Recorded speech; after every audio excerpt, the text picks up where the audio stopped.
They hired the best international specialists money could buy, spent 8 days and a fortune trying to fix one car, and failed completely. Then a man in a faded work jacket walked through the door, uninvited, unknown, unnoticed, and in less than an hour, he did what an entire room of experts could not. But this isn't really a story about a car. It's about what happens when the world measures people by appearances, titles, and credentials, and the devastating price paid when they're wrong. Stay until the end, hit like and drop your city in the comments. I want to see how far this story travels. Now let's begin. The car sat in the middle of the service bay like a corpse at a crime scene nobody could solve. Arctic white, long, low, the kind of vehicle that made people slow down when it passed on the street, not because it was loud, but because it wasn't. It moved through the world with a quiet authority that most luxury machines never achieved. It was the kind of car that seemed almost alive when it ran. But it wasn't running. It hadn't run in 8 days. Sterling Automotive Group occupied a full city block on the northern edge of Denver's business district, and the flagship showroom alone was worth more than most small neighborhoods.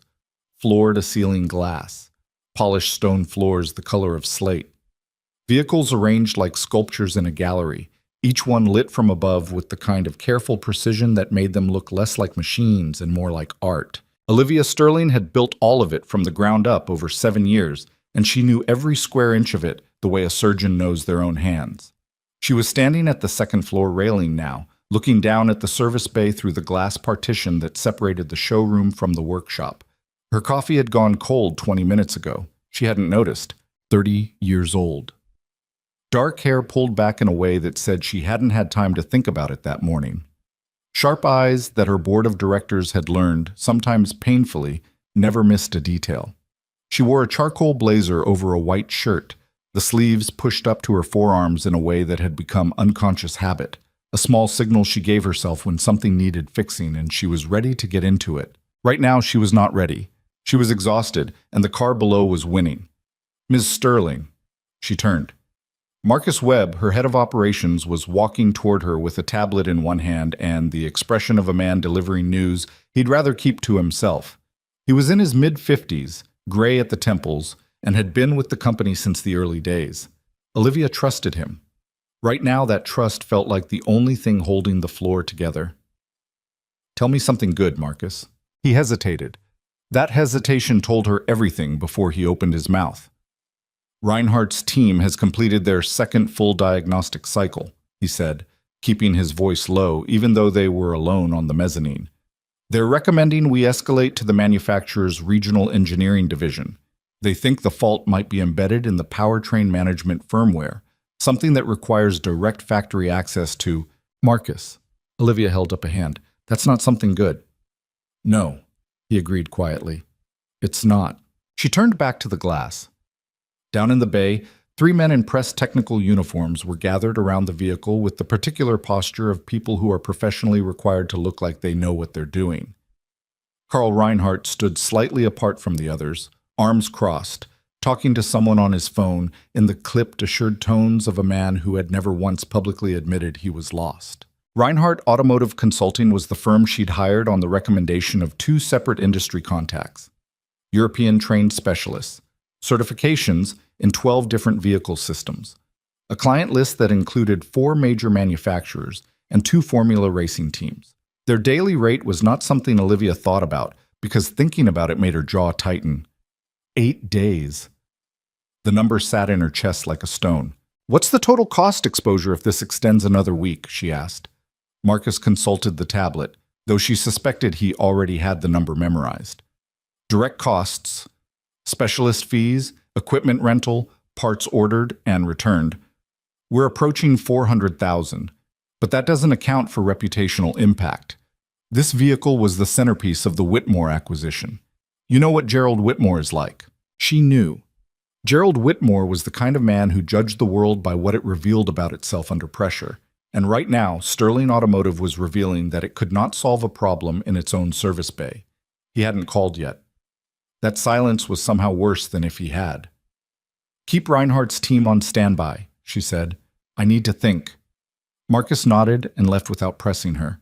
That was one of the things she valued about him. She remained at the railing for another few minutes, watching the men below move around the car with careful, unhurried movements that she had come to recognize as the choreography of people managing appearances rather than solving problems. She had watched enough failing processes in her career to know the difference between momentum and motion. This was motion, all of it, going nowhere. She picked up her cold coffee, took a sip anyway, and went back to her office. Liam Carter almost didn't stop. He'd been running late since 6 that morning. The school had called about a permission slip he'd forgotten to sign. Then his truck's coolant light had flickered on somewhere between his apartment and the shop. And then old Mrs. Paulson had shown up 15 minutes before he opened because she'd locked her keys in her Buick again and didn't have anyone else to call. By the time he pulled his truck into the Sterling Automotive Service entrance at 8:47 a.m., he had a permission slip photographed and emailed, a cooling system that probably needed a flush before winter, and the quiet, particular kind of tiredness that comes not from a single bad night, but from years of carrying everything yourself. He was there because of a scheduling error. His shop, Carter Automotive Repair, a 2-bay operation on Colfax with a hand-painted sign that had been there since before he took over the lease, had a contract with a fleet management company that occasionally required him to travel to satellite locations for work that couldn't be transported. Someone at the dispatch office had entered the wrong address. Instead of a service yard on the south side, he'd been sent here. He almost called to correct it before he even got out of the truck. Instead, he sat for a moment with the engine idling, looking through the windshield at the service entrance. The bay doors were open. He could see the Arctic white sedan from where he sat. Impossible to miss, even at this distance. It was parked under the overhead lights with the kind of deliberate positioning that told him it was being worked on, or at least that someone was trying to work on it. He knew that car. Not that specific car, but the model. The platform. He got out. The intent had been to walk to the service desk, explain the scheduling mistake, apologize for the confusion, and leave. That was the plan. He was 10 feet from the entrance when something about the car made him slow down. It wasn't anything he could have named cleanly in that moment. It was the particular stillness of the vehicle. Not the stillness of a car that was turned off, but the stillness of a car that had given up. He'd seen it before in machines that had a specific kind of fault, a kind of fault that was easy to miss because it didn't announce itself. No warning lights cascading across the dash. No obvious smoke or damage. Just quiet. Complete and unanswering quiet. He stood there for probably 4 seconds, which felt longer. Then he walked inside. Welcome. The service desk was manned by a young woman named Dana, who was professionally pleasant in the practiced way of someone whose job required managing stressed people all day. She looked up when Liam came in, assessed him in the efficient way that customer-facing people learn to do. The faded Carhartt jacket, the work boots, the calluses on his hands, the truck visible through the glass behind him, and smiled the kind of smile that was genuine but contained. "Can I help you?" "Yeah, I think there's been a mix-up with a dispatch address," Liam said. He gave her his name, his company name, the job order number. She typed it in, frowned slightly at the screen, typed something else. "Oh," she said. "You're right, that is the wrong location. I'm sorry about that. Our dispatch coordinator has been—" She stopped, rerouted. "I'll get this corrected for you. It might take 10-15 minutes to reach the right contact." "No problem," Liam said. He looked past her at the service bay. 3 men in matching technical uniforms were running some kind of scan on the sedan. A 4th man, older, with the bearing of someone accustomed to being deferred to, stood apart with his arms crossed, watching them the way a general watches soldiers doing something he considers beneath his direct attention. "What's wrong with it?" Liam asked. He hadn't meant to ask it out loud. Dana followed his gaze and her smile shifted into something more tired. "That car. It's been here 8 days. Nobody can figure it out." She said it with the weary candor of someone who'd been living in the building while the crisis unfolded. Team of specialists flown in from Europe. All their equipment. 8 days. Liam looked at the car again. "What are the symptoms?" Dana blinked. "Sorry? What does it do? Or not do?" "It just—" She gestured vaguely. "Doesn't start. Everything looks fine on all their screens, but it won't start. The engine won't turn over. No codes. No obvious damage. She stopped. "I'm probably not explaining it right." "No," Liam said slowly. "You're explaining it fine. Carl Reinhardt was 53 years old, Had a master's degree in automotive systems engineering from a German university whose name he worked into conversations more often than was strictly necessary, and had been told by enough people over enough years that he was the best in his field that he had stopped being able to accurately distinguish between what he actually knew and what he assumed he knew. This was not an unusual condition. It was, in fact, one of the most common afflictions in any highly specialized field, and it had the particular danger of being nearly invisible to the person who had it. He noticed Liam Carter the way you notice a piece of furniture, registered his presence without assigning it significance. A man at the service desk, local contractor, by the look of him. Nothing to do with this job. He turned back to his team. Run the circuit analysis again on modules 7 through 12, he said to the nearest technician, a young German named Florian who had been awake since 5 a.m. and whose eyes were showing it. We've run it 3 times, Florian said carefully. Then we run it 4 times. Reinhardt's tone didn't change.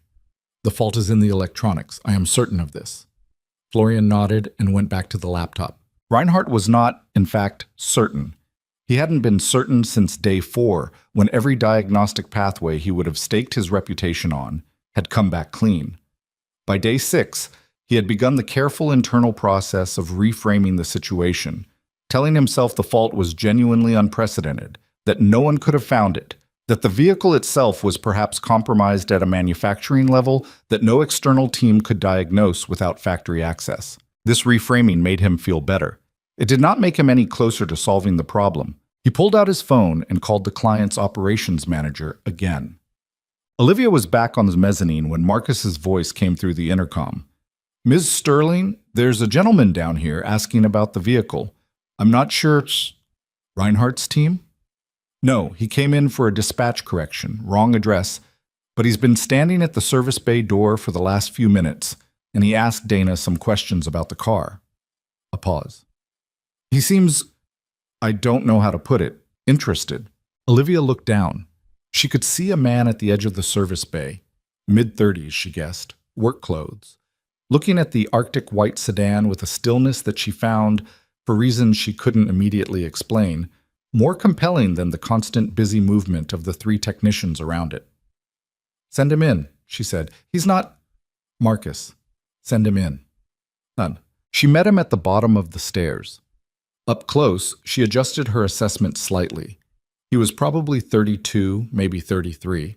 Not tall, average height, the kind of build that came from physical work rather than a gym, which was different in ways you could see but not always name. His hands were the first thing she noticed, because she always noticed hands. There were small scars across the knuckles, old grease under one fingernail that hadn't quite come clean, and a steadiness to them that made her think of surgeons, oddly. His eyes were the second thing. Brown, a little tired, and currently fixed on the car with an expression she'd only seen a handful of times in her career. Not hunger, not curiosity for its own sake. Recognition. I'm Olivia Sterling, she said. He looked at her. Liam Carter. I was sent to the wrong address. I wasn't trying to... I know, she said. You were asking about the car. A beat. Yeah.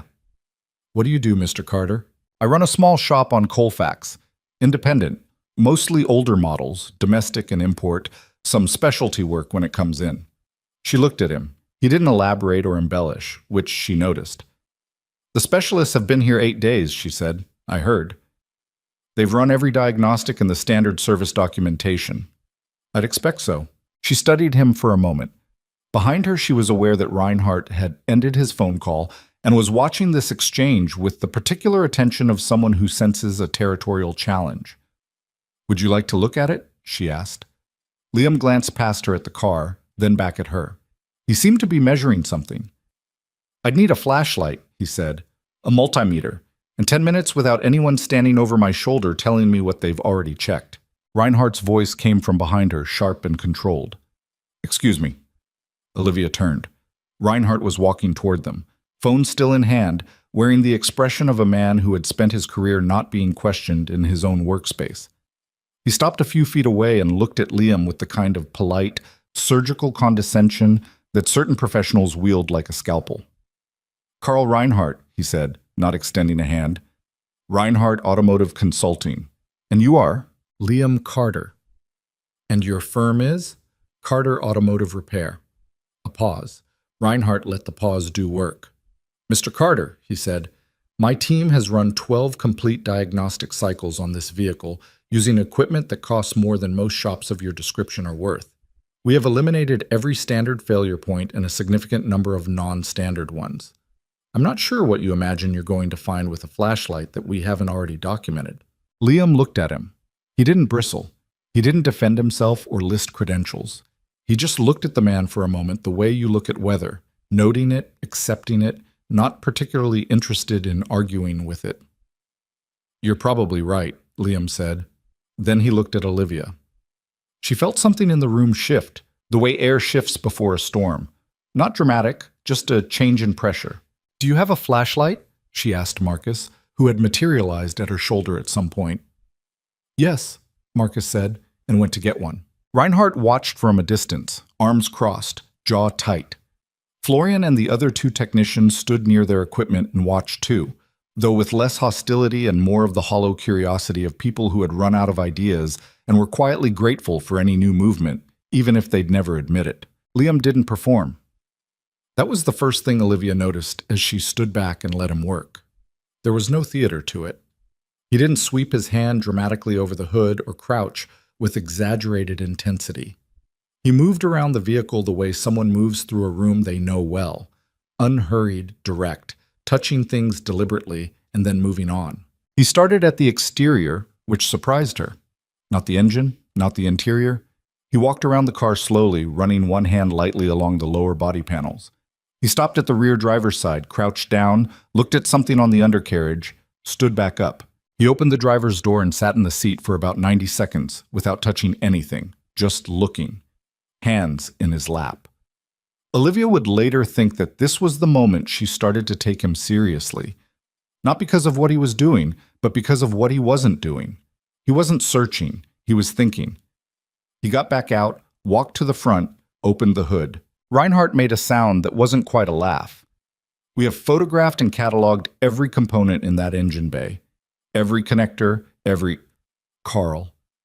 Olivia said it quietly. He stopped. Liam had the flashlight on now, holding it at an angle that created shadows where direct light would have washed everything flat. He was looking at something in the lower section of the engine bay near the firewall. He shifted the light, looked from a different angle. Can I see the multimeter? He said without looking up. Marcus handed it over. Liam tested a couple of points, read the display, tested again. Then he was still for a moment, the kind of stillness that meant he'd found something. Here's what I want to ask, he said, still not looking up. When did this car come in from its last overseas service appointment? Olivia frowned. About 2 weeks before it stopped working. Why? Where was the service done? Amsterdam, the manufacturer's European facility. Liam nodded slowly, like something was settling into place. Who drove it after it came back? Was it moved around before it stopped starting? Olivia looked at Marcus. Marcus thought. Gerald Whitmore drove it from the airport. Then his driver brought it here 3 days later. Then it stopped starting. Liam straightened up. He looked at Reinhardt. Your standard service documentation for this platform, what year edition are you working from? Reinhardt's eyes narrowed. The current manufacturer release, updated 18 months ago. Not the European technical supplement? A beat. The what? Said Florian from across the bay. What happened next was, from a purely technical standpoint, not complicated. That was the part that would bother certain people for a long time afterward. The vehicle in question, a top-tier luxury sedan built on a platform that had been co-developed between a European manufacturer and an American engineering subsidiary, had in its European specification version a secondary ground distribution architecture that was absent from standard North American service documentation. It wasn't hidden by intent. It was a documentation gap, the kind that falls through the cracks when two engineering teams are working simultaneously on different continents with different filing systems, and the assumption that certain technical supplements would be automatically integrated across all service networks. They weren't. The fault was in a ground connection point that sat deep inside the chassis, behind a panel that didn't appear on standard service diagrams. Over time, accelerated probably by a series of temperature fluctuations during the vehicle's transatlantic transport, The connector had developed an intermittent resistance fault, not a break, not a failure that any of the diagnostic equipment would flag, because the connection existed in documentation that no one in the Denver service bay had ever been told to look for. The vehicle's computer thought everything was fine, because in its frame of reference, everything was fine. The fault existed outside the parameters of what it had been programmed to monitor. Liam explained this in about 4 sentences. Then he asked for a 10mm socket, a trim removal tool, and room to work. Reinhardt hadn't moved. He was standing with his arms still crossed, but the posture had changed. The authority had gone out of it. He looked less like a man watching an inferior work and more like a man watching something he needed to understand and didn't yet. Florian had opened his laptop and was searching. After 30 seconds, he looked up. "There is a European technical supplement," he said, to no one in particular. "It's in the manufacturer's secondary documentation database. It's not integrated into the standard service package." A pause. "We don't have access to that database. You have to request it separately." Nobody said anything. Olivia watched Liam remove a lower trim panel with the efficient certainty of someone who has done similar things 1,000 times. He set it aside carefully, propped the flashlight so it illuminated the revealed space, and leaned in. "There," he said. She looked over his shoulder. She wasn't a technician, but she could see it. A connector with a slightly darkened ring around one terminal. Small. Easy to miss unless you were looking for it. Invisible unless you knew it existed. 8 days. She felt something move through her that wasn't quite anger and wasn't quite grief. It was more the specific deflation that comes from realizing a problem was solvable all along, that the solution was sitting there the entire time, and that what stood between the problem and the answer was a gap in a documentation database that nobody had been told to check. "Can you fix it?" she asked.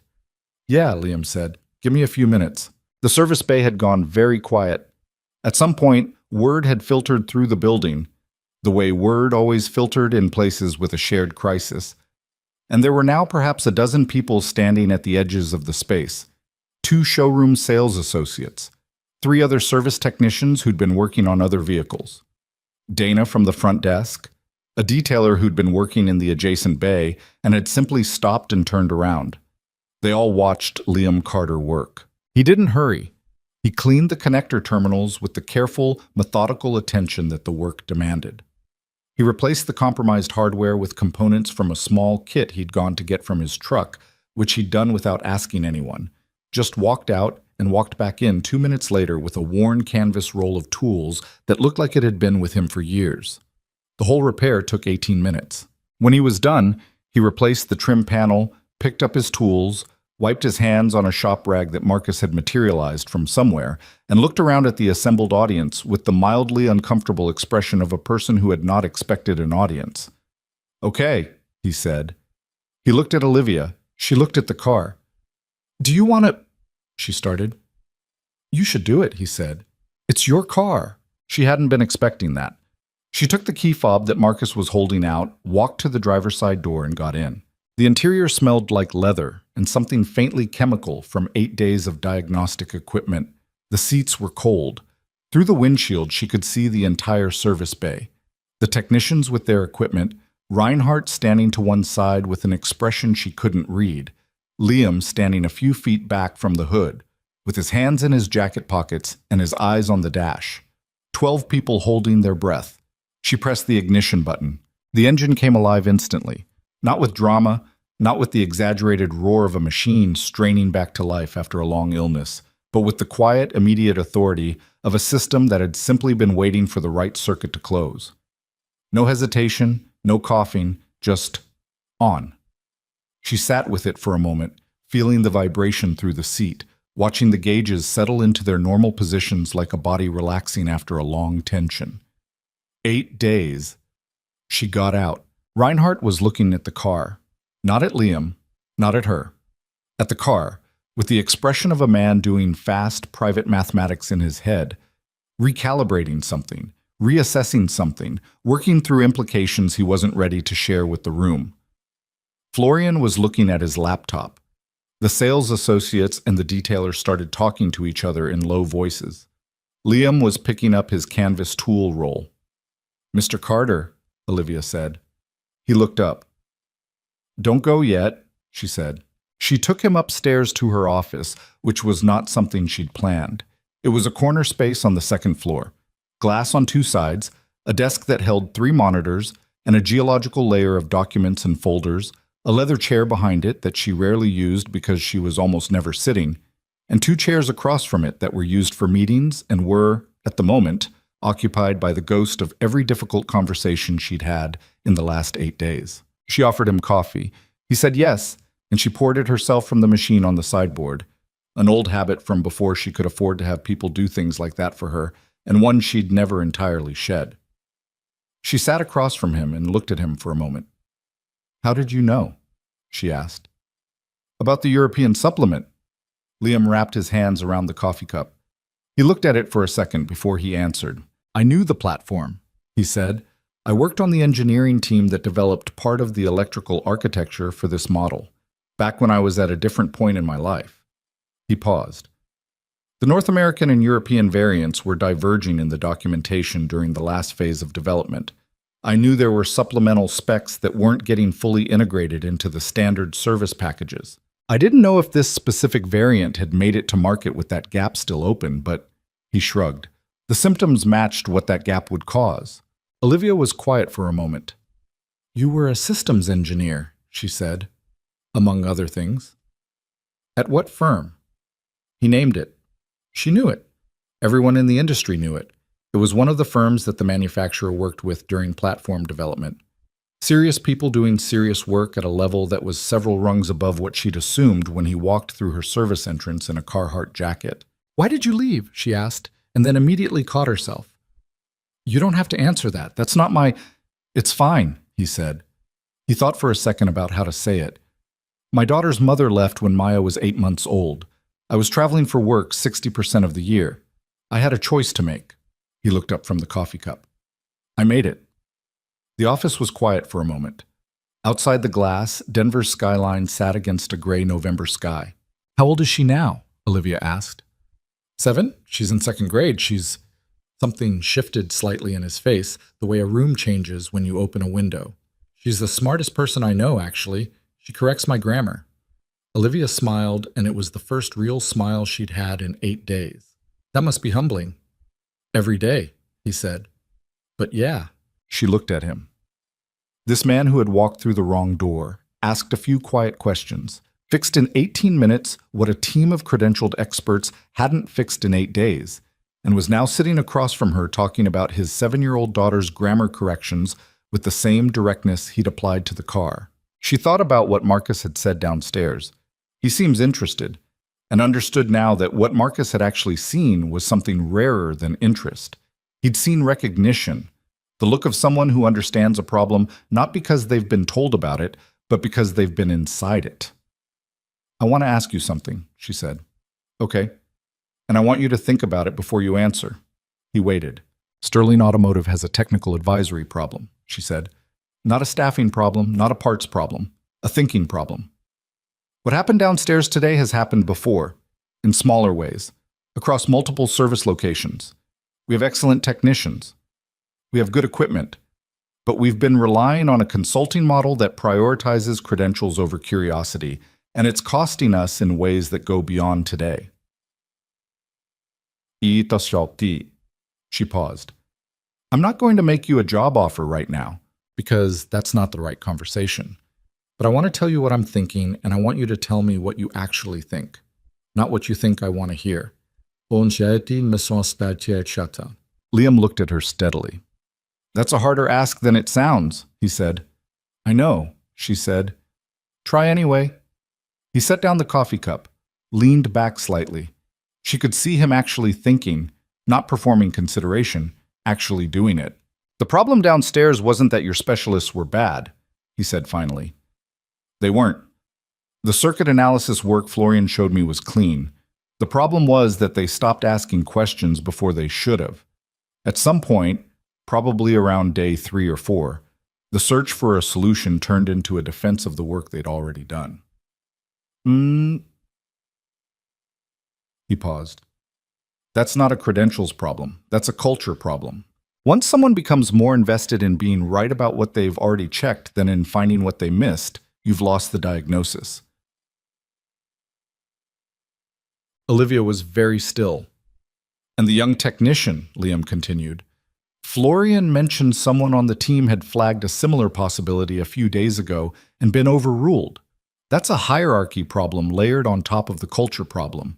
He looked at her. You can hire better credentials. That doesn't fix either of those things. The room was quiet for a long moment. No, Olivia said. It doesn't. She picked up her own coffee cup. It was still cold. She drank it anyway. I'm going to end my contract with Reinhardt's firm, she said. Not because of today specifically, because of the pattern that today exposed. She looked at him.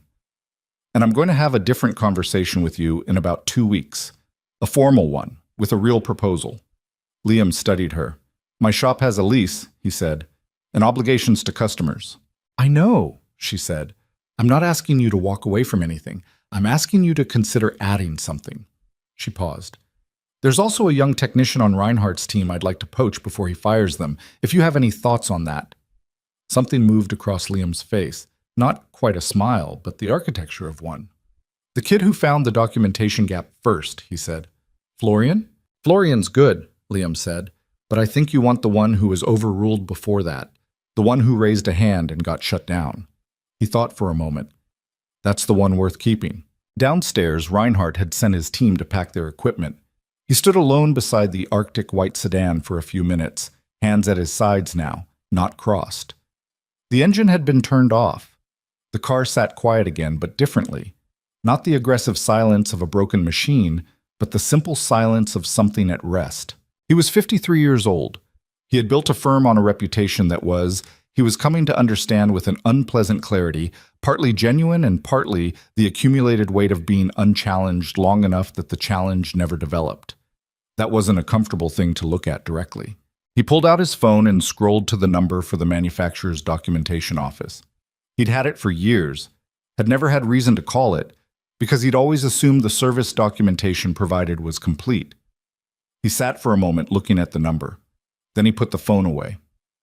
He walked to where Florian was coiling a cable near the diagnostic cart and stood there until the young technician looked up. The supplement, Reinhardt said. How long have you known it existed? Florian hesitated. I found a reference to it on day 4, in a forum thread from a European service network. I mentioned it to, He stopped. To me, Reinhardt said. Yes. Reinhardt nodded slowly. And I told you the forum sources weren't reliable and to focus on the manufacturer's official documentation. Yes. A long silence. You were right, Reinhardt said, and I was wrong. The words came out with the effortful quality of a man who hadn't said them in a long time and had to remember how. That's the first honest assessment I've given anyone this week, so I'd appreciate it if you didn't make a large production of it. Florian blinked. Okay. When you get back to the office, Reinhardt said, turning away, I want a full audit of every manufacturer's secondary documentation database we have access to, and a list of everyone we don't. He paused. And someone should call the manufacturer, politely, and tell them about the gap.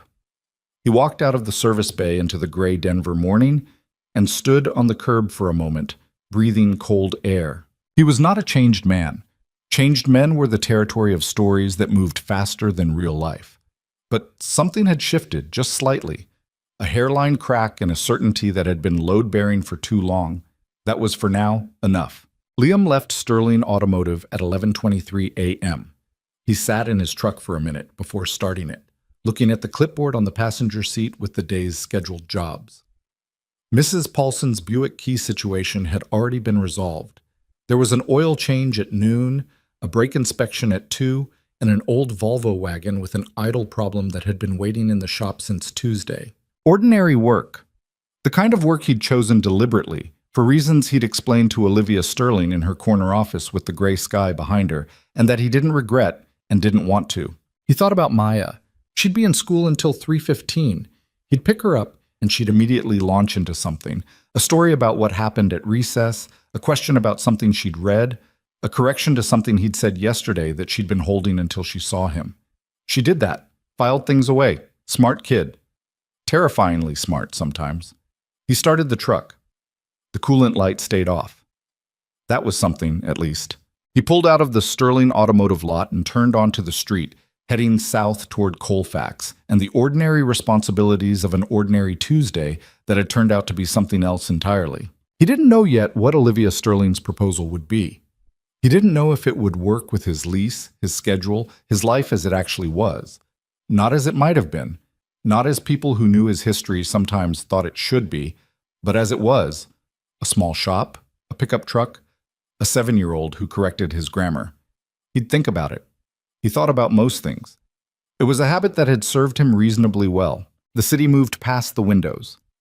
Denver in November, stripped trees, gray sidewalks, the particular flat light of a sky that couldn't decide between clouds and cold. He stopped at a light.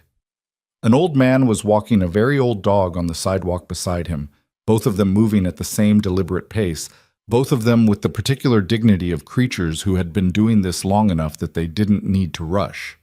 Liam watched them for a second. Then the light changed, and he drove on. The call from Gerald Whitmore came at 6:47 the next morning. Olivia was already at her desk. She'd been there since 6, which was not unusual, but the coffee in front of her was her third, which was. She'd slept badly. Not because of the crisis, which was resolved, but because of everything the resolution had peeled back and left exposed. Problems that get solved have a way of revealing the larger problems underneath them, and she'd spent most of the night looking at the ceiling of her apartment thinking about the architecture of what had gone wrong. The phone lit up. Gerald Whitmore. She took a breath and answered. Gerald, I heard the cars running. His voice was the voice of a man in his late 60s who had spent 4 decades getting exactly what he wanted. Not aggressive, not loud, but carrying the particular weight of someone who had never had to ask twice for anything important. Marcus called my assistant last night. That's right, fixed yesterday morning. 8 days, he said. Yes, a pause. Gerald Whitmore's pauses were not empty. They were constructed things, deliberate, the kind of silence that made the person on the other end feel the full mass of whatever point he hadn't made yet. I've been in this business a long time, Olivia, he said finally. Longer than you've been alive. And one thing I've learned is that the way a problem gets solved tells you more about an organization than the fact that it had a problem. Another pause. Who fixed it? She told him.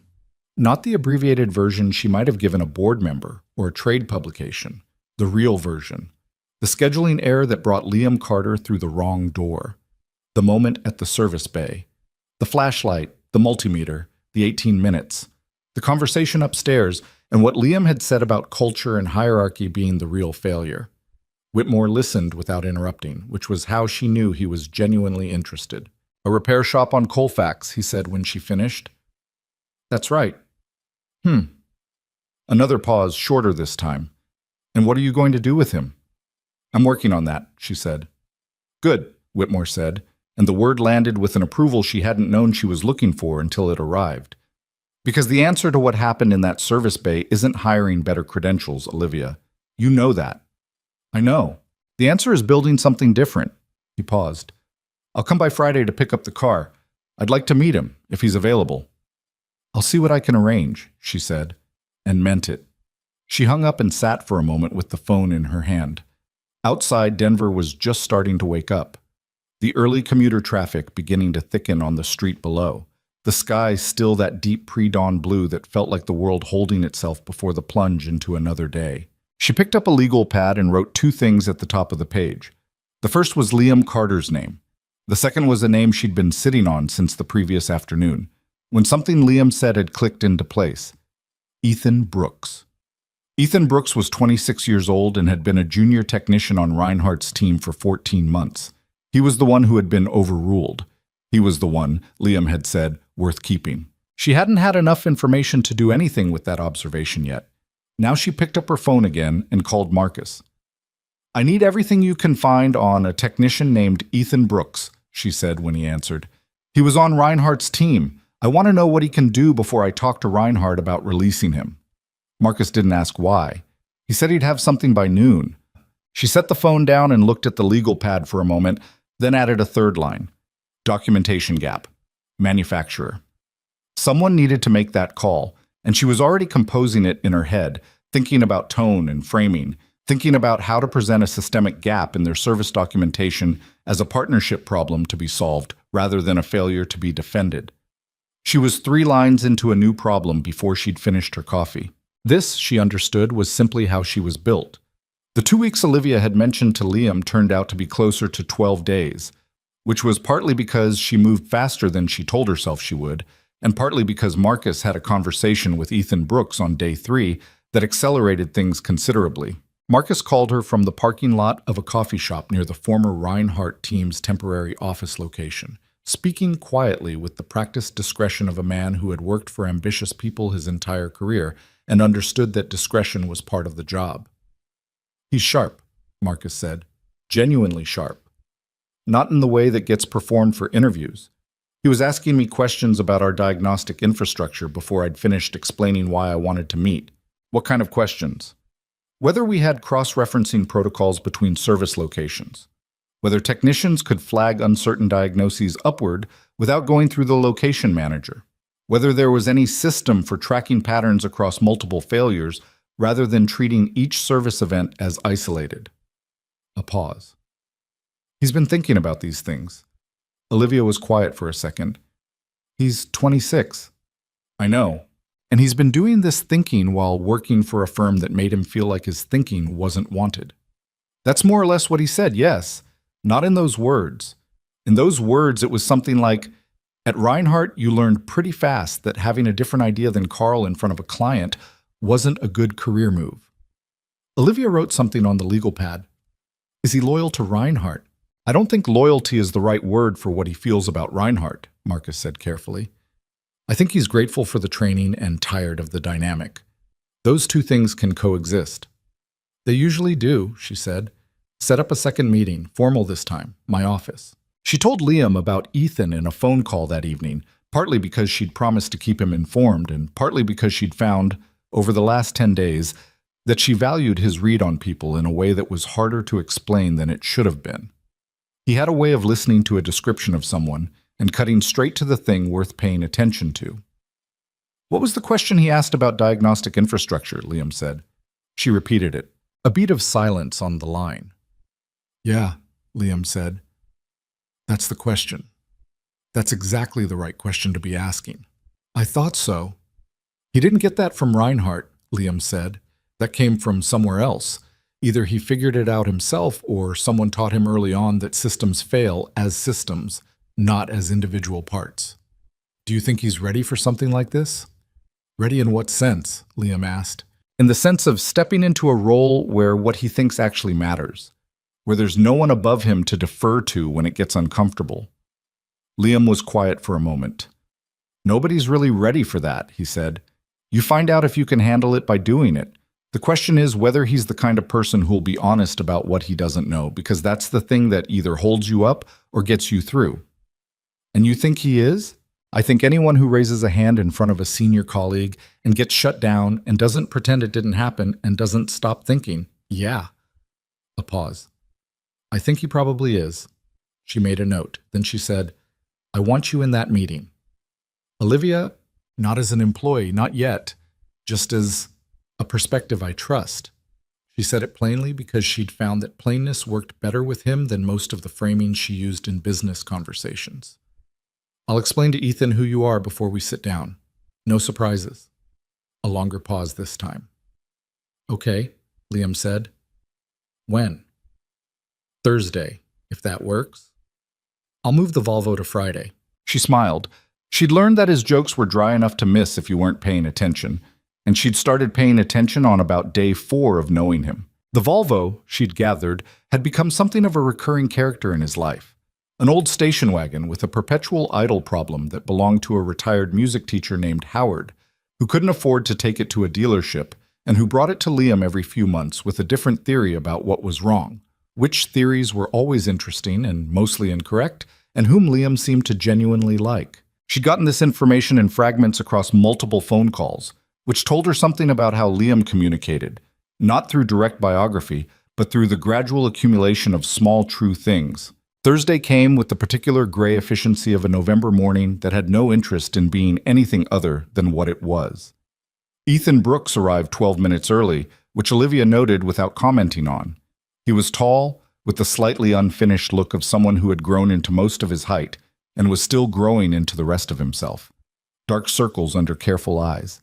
He was dressed in the careful, slightly too formal way of a young person who has thought hard about making a good impression and hasn't yet learned that trying too hard registers as clearly as not trying enough. He shook Olivia's hand and then Liam's, and when he shook Liam's, there was a moment, brief, quickly controlled, where recognition moved across his face.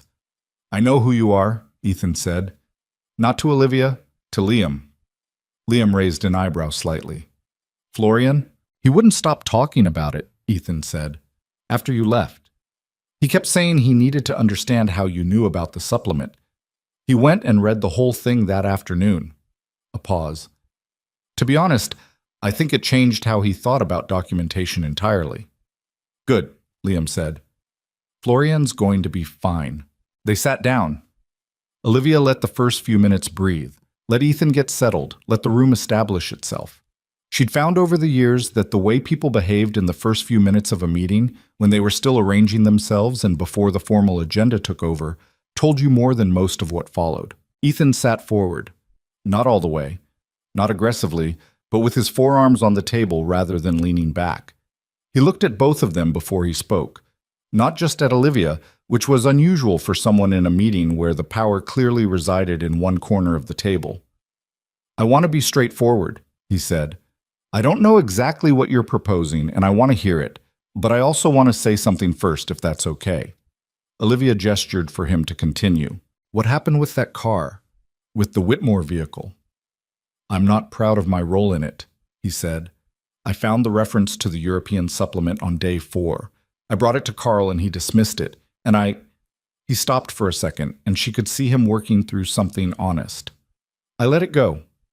I told myself he had more experience, that I was probably missing something, that the forum source wasn't reliable. But the real reason I let it go was that pushing back on Carl in front of a client felt professionally risky, and I chose my career over the diagnosis." He looked at the table for a second, then back up. "That's not a failure of information. That's a failure of nerve. And I think it's worth saying out loud before we talk about anything else." The room was quiet for a moment. Liam was looking at Ethan with the expression of someone reassessing something upward. Olivia said, "Thank you for that." She meant it simply, and he seemed to receive it that way. "Okay," she said. "Let me tell you what I'm thinking." What she was thinking was this. Sterling Automotive's technical operation across its 7 locations had functioned for the last several years as 7 separate entities that happened to share a brand name. Each location had its own service manager, its own technicians, its own way of doing things.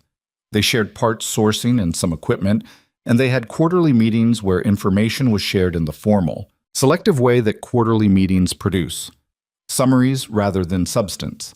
The polished version rather than the real version. This meant that a technician in Fort Collins who solved an unusual fault in a specific model had no efficient way of communicating that solution to a technician in Aurora who was looking at the same fault 2 months later.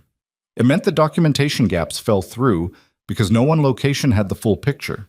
It meant that problems compounded quietly in the spaces between locations, invisible until they weren't. She wanted to fix that, not with a new software platform or a reorganization chart, but with something harder and more durable. A technical advisory function that lived across the organization rather than within it. A small team, deliberately small, with the specific mandate of asking the questions that location-level operations were too close to ask.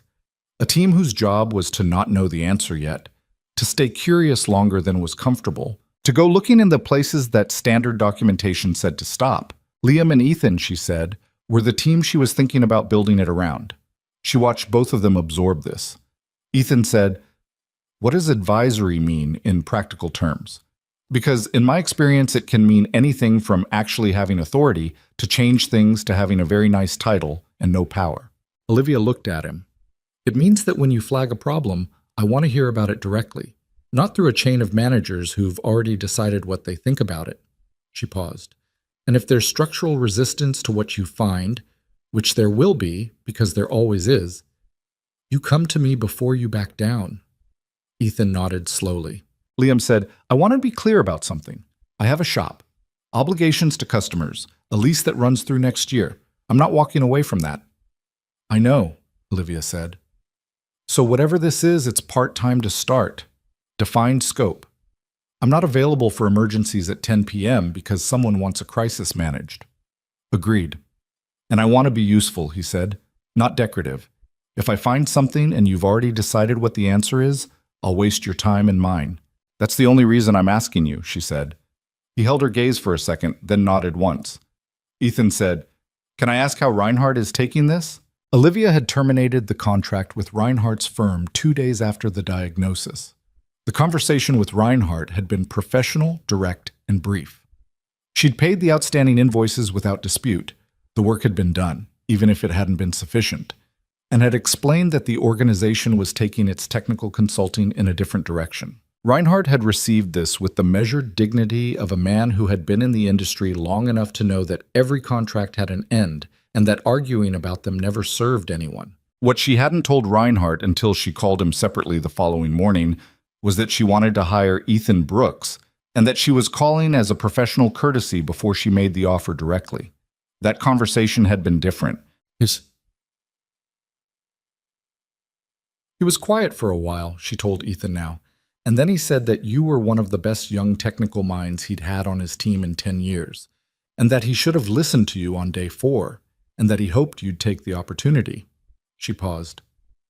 He also said to tell you that the forum sources are reliable more often than he admitted. Ethan stared at her. He said that? He did.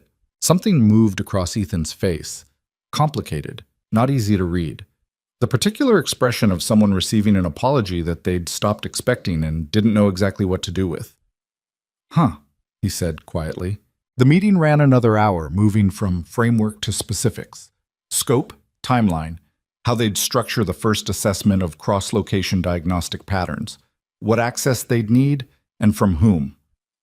Ethan took notes in a narrow spiral notebook with the automatic, unself-conscious habit of someone who had always written things down because the act of writing clarified the act of thinking. Liam asked questions that were short and precise and consistently aimed at the places where the plan was still vague. Not to be difficult, but because vague plans broke down at exactly the wrong moment. By the end, something had settled in the room.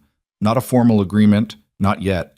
There were contracts and details, and Ethan needed time to think, he said, which Olivia respected, but a shape. The sense that 3 people who had come together through an accident of scheduling and a broken car had landed somehow on the same page of a book none of them had planned to open. Ethan left first. He shook their hands again, and this time the handshake had a different quality to it. Less careful, more direct. At the door he paused. The Volvo, he said, looking at Liam. Liam looked up from the table. What about it? I overheard you say something on the phone before we started. I wasn't trying to listen, just, is it a 98 or 99? The idle problem. Liam blinked. 98? Ethan nodded. It's probably the idle air control valve. The 98s had a specific defect in the housing seal that doesn't throw a code but causes intermittent rough idle, especially in cold weather. The part's discontinued, but there's a rebuilt version from a supplier in Ohio that's held up well. A brief silence. The owner's been bringing it in every few months for 2 years, Liam said. I know. That's the thing about that particular defect. It's intermittent enough that it's easy to misdiagnose as 5 other things, and it gets worse slowly enough that people keep thinking the last fix almost worked. He paused. Sorry, I just heard you mention it, and I happen to know. Liam looked at him for a second. What's the supplier in Ohio? I can text you the information. Yeah, Liam said, do that. Ethan left.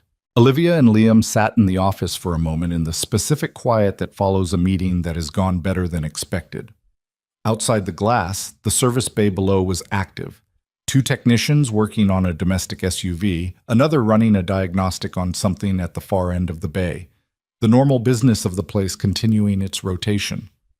He's going to be good at this, Liam said. I know, Olivia said. Give him something real to work on early. Don't ease him in. He needs to know he's allowed to actually use what he knows. Noted. Liam stood up, picked up his jacket from the back of the chair. He looked slightly uncomfortable in the way that he sometimes looked after a long conversation that had required him to be present in ways that didn't come naturally. Not the technical thinking, which clearly did come naturally, but the talking about it. The sitting at tables. The meetings. "The Volvo thing," he said.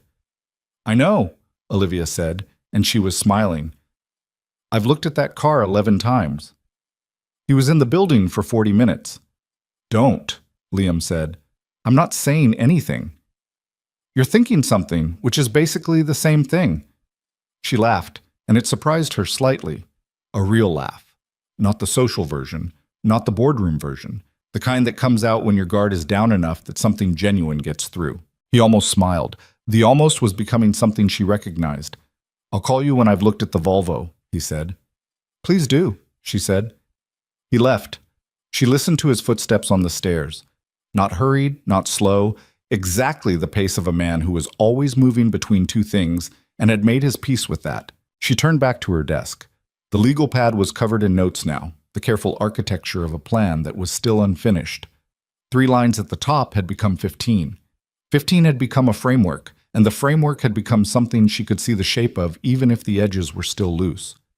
She had started the day thinking about a car. She was ending it thinking about what she was building. Her phone buzzed. A text from a number she didn't recognize, which resolved immediately into a name when she opened it. Ethan Brooks, who had apparently gotten her number from Marcus because the text said simply, "Idaho supplier is Rocky Mountain Rebuilt Parts. Ask for the Volvo 70 series housing specifically. Liam has my number now." She forwarded it to Liam without comment. His reply came back 40 seconds later. "Already looked it up. You hire fast." She stared at that for a second, then typed back, "I've been accused of worse." No reply. Which meant he was probably already in his truck, driving back to Colfax in the afternoon's work, and a 7-year-old who would be out of school in 2 hours and would have things to say. She set the phone down and went back to the legal pad. Outside, the Denver sky had made its decision. It was snowing. Not the heavy, dramatic snow of a real winter storm, but the early, tentative snow of a season that was still testing whether anyone was paying attention. Small flakes, barely there, catching the light from the service bay windows below and disappearing before they reached the ground. Olivia watched it for a moment, then she picked up her pen and went back to work. There was still Gerald Whitmore's Friday visit to prepare for. There was still the question of how to frame the new advisory structure to her 7 location managers in a way that wouldn't read as criticism of how they'd been operating, even though it partly was. There was still a conversation she needed to have with the manufacturer's documentation office, which she'd been putting off because she wanted to approach it right and hadn't found the right angle yet. And there was the larger thing underneath all of it, the thing she'd been circling since the night she lay awake looking at her ceiling, which was the question of what kind of company she actually wanted Sterling Automotive to be. Not in terms of revenue or market position, though those mattered, but in terms of what it rewarded and what it ignored, what it made room for and what it shut out. She'd built it on the assumption that excellence was what she was selecting for, across every hire, every process, every vendor relationship. And she still believed that. But the last 2 weeks had shown her something about the gap between what you think you're selecting for and what you're actually rewarding, and how that gap could sit there, invisible, costing you things you couldn't put a number on until a man in a faded jacket walked through the wrong door and the damage became undeniable. She wasn't sure she could close that gap entirely. She wasn't sure anyone could completely because the gap was partly human. The way people protect their position, the way hierarchy distorts information, the way competence becomes conflated with authority until you can't see the difference anymore. But she could try. She could build something that made it harder for the gap to grow. She wrote a line into the bottom of the legal pad and underlined it twice, the way she'd been underlining things since college, when she wanted to make sure a thought didn't escape into the margins and get lost. The line said, "What is the thing that almost got checked by someone who almost said something that we almost caught in time?"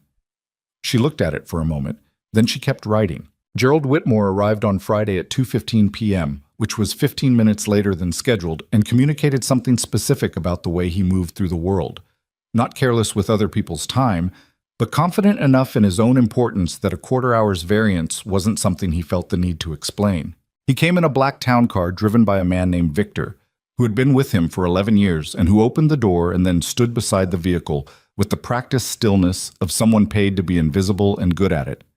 Whitmore himself was 67, broad across the shoulders in the way that suggested he'd been physically imposing when younger and had settled into a version of that over the decades. White hair, a face that had been handsome once and was now interesting in the way that faces become when they've accumulated enough history to show it.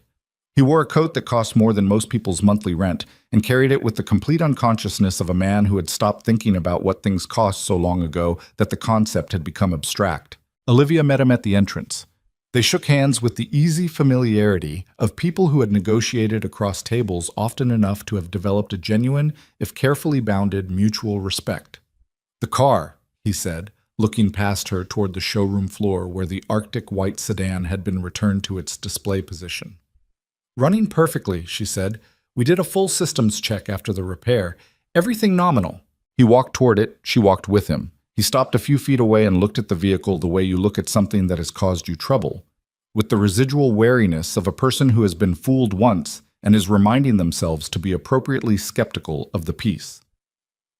"Tell me about the man who fixed it," he said. She'd been expecting this.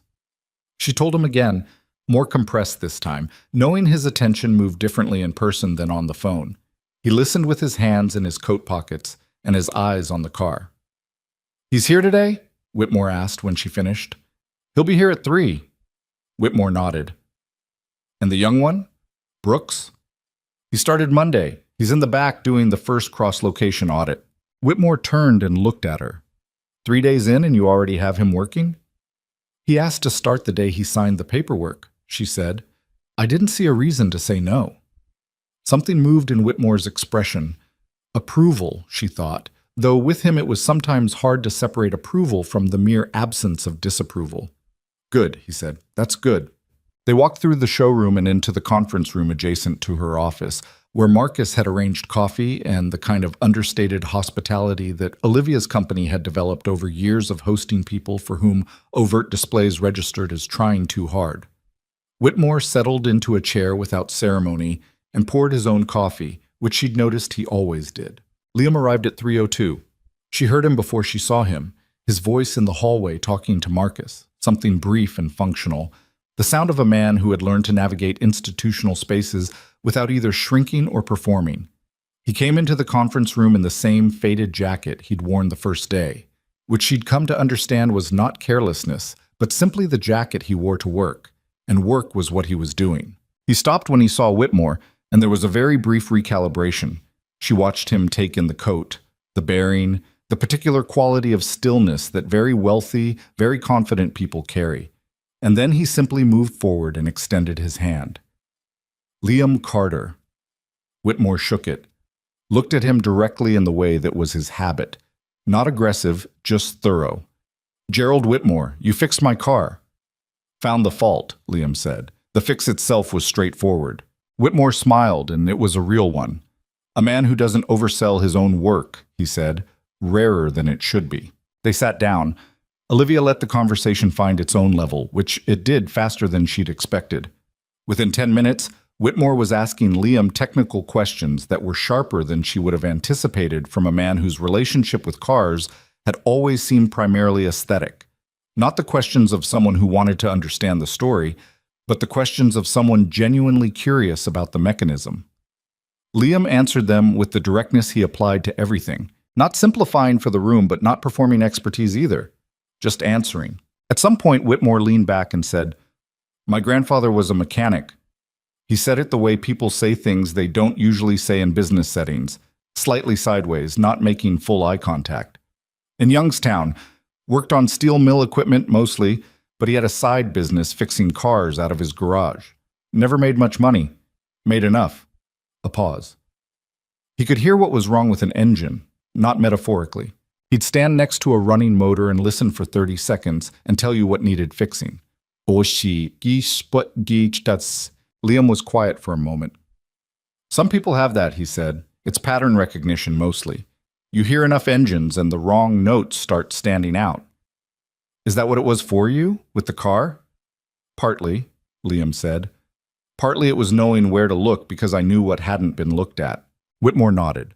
He picked up his coffee cup, looked at it for a second, set it down without drinking. I want to ask you something that's none of my business, he said, which was a phrasing that, in Olivia's experience, meant the person was going to ask it regardless. Okay, Liam said. You built part of that car's electrical architecture. Then you walked away from that world to run a small shop on Colfax. Whitmore looked at him steadily. Do you regret it? The room was very quiet. Outside in the hallway, someone walked past without stopping. Through the glass partition, the showroom floor was visible, a sales associate talking to a young couple beside a silver coupe, gesturing with the practiced enthusiasm of someone describing something they actually believed in. Liam looked at the table for a second, not avoiding the question, considering it. No, he said. I regret the reason I had to make the choice, not the choice itself. He paused. My daughter is 7 years old, and she knows every tree in a 3-block radius of our apartment by species because we looked them up together last spring. She knows what a cumulonimbus cloud is because she asked about a thunderstorm and I told her, and now every time there's bad weather, she explains it to me. He stopped. I made the right call. Whitmore looked at him for a long moment. Then he said, My son is 41 and plays golf and manages a fund, and we have nothing to talk about. He said it without self-pity, just the flat factual delivery of a man reporting a condition. I was very good at my career, and I showed up when it mattered to me, and I missed a great deal of what mattered to him. He picked up the coffee cup again, drank this time. So, no, I don't think you regret it. The quality of the silence in the room changed after that. Got warmer somehow. Not comfortable exactly, but honest. The particular quality of a conversation between people who are being real with each other instead of presenting. Olivia looked at both of them. The older man and the younger one, the gulf of difference between them in almost every quantifiable way, finding each other across a conference table in the specific territory that loss makes accessible to people who usually wouldn't talk. She thought about her own father, who had been in this industry before her, who had built the first Sterling dealership before the diagnosis, and the 18 months that followed, and the morning she'd gotten the call in her first year of business school, and had driven 4 hours home in a car she could barely afford with a tank of gas she'd put on a credit card. She thought about what she had and hadn't said to him before that. The conversations that had been about the business, about her plans, about the future she was building, and the ones that hadn't happened because there would always be more time. She didn't say any of this, but she sat with it for a moment, in the way you sit with things that are too large for the room you're in. Then Marcus knocked lightly on the glass, and she came back. After Whitmore left, he shook both their hands, told Olivia he'd be in touch about the second vehicle acquisition they'd been discussing, told Liam with genuine directness that he hoped their paths would cross again. Liam stayed behind to look at something in the service bay. One of the technicians had flagged a vehicle with a fault pattern that Ethan had noted in the early cross-location audit data, and Liam wanted to see it in person before they wrote up the findings. Olivia walked down with him, not because she needed to, but because she found she was still thinking about the conversation in the conference room and wasn't ready to go back to her desk yet. The vehicle was a dark blue executive sedan, different manufacturer, different platform, sitting in Bay 3 with its hood up, and a 23-year-old technician named Cora standing beside it with a diagnostic tablet and the expression of someone who has run the same test twice and gotten different results both times and is not sure what to do with that information. Cora had been at Sterling's South Denver location for 8 months. She'd transferred to the main facility 3 weeks ago after a note in her personnel file, placed there by her previous location manager in the bloodless language of official documentation, described her as technically capable but resistant to established diagnostic protocols. Olivia had read that note and recognized it for what it was. A person who asked questions that made her manager uncomfortable, documented in the passive voice. She'd approved the transfer and quietly flagged Cora's file for the new advisory team to look at when they were up and running. Cora straightened when she saw Olivia, then did a more subtle version of the same recalibration Liam had done when he met Whitmore. Assessing Liam, reaching no immediately clear conclusion, and deciding to wait for information. "This is Liam Carter," Olivia said. "He's working with Ethan Brooks on the cross-location technical assessment. He wanted to see this vehicle." Cora nodded. "I pulled it this morning after Ethan sent around the pattern report." She held up the tablet. The fault code it's throwing doesn't match what Ethan described in the report.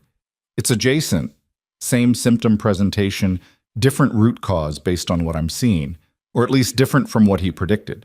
Liam looked at the tablet. He asked 2 questions. Cora answered them without preamble, with the clipped precision of someone who has learned to get to the point fast because she's used to not having much time before someone cuts her off. "Walk me through what you're seeing," Liam said. She did. It took about 4 minutes. Liam asked one more question in the middle of it and then let her finish. "You're right that it's adjacent," he said when she was done.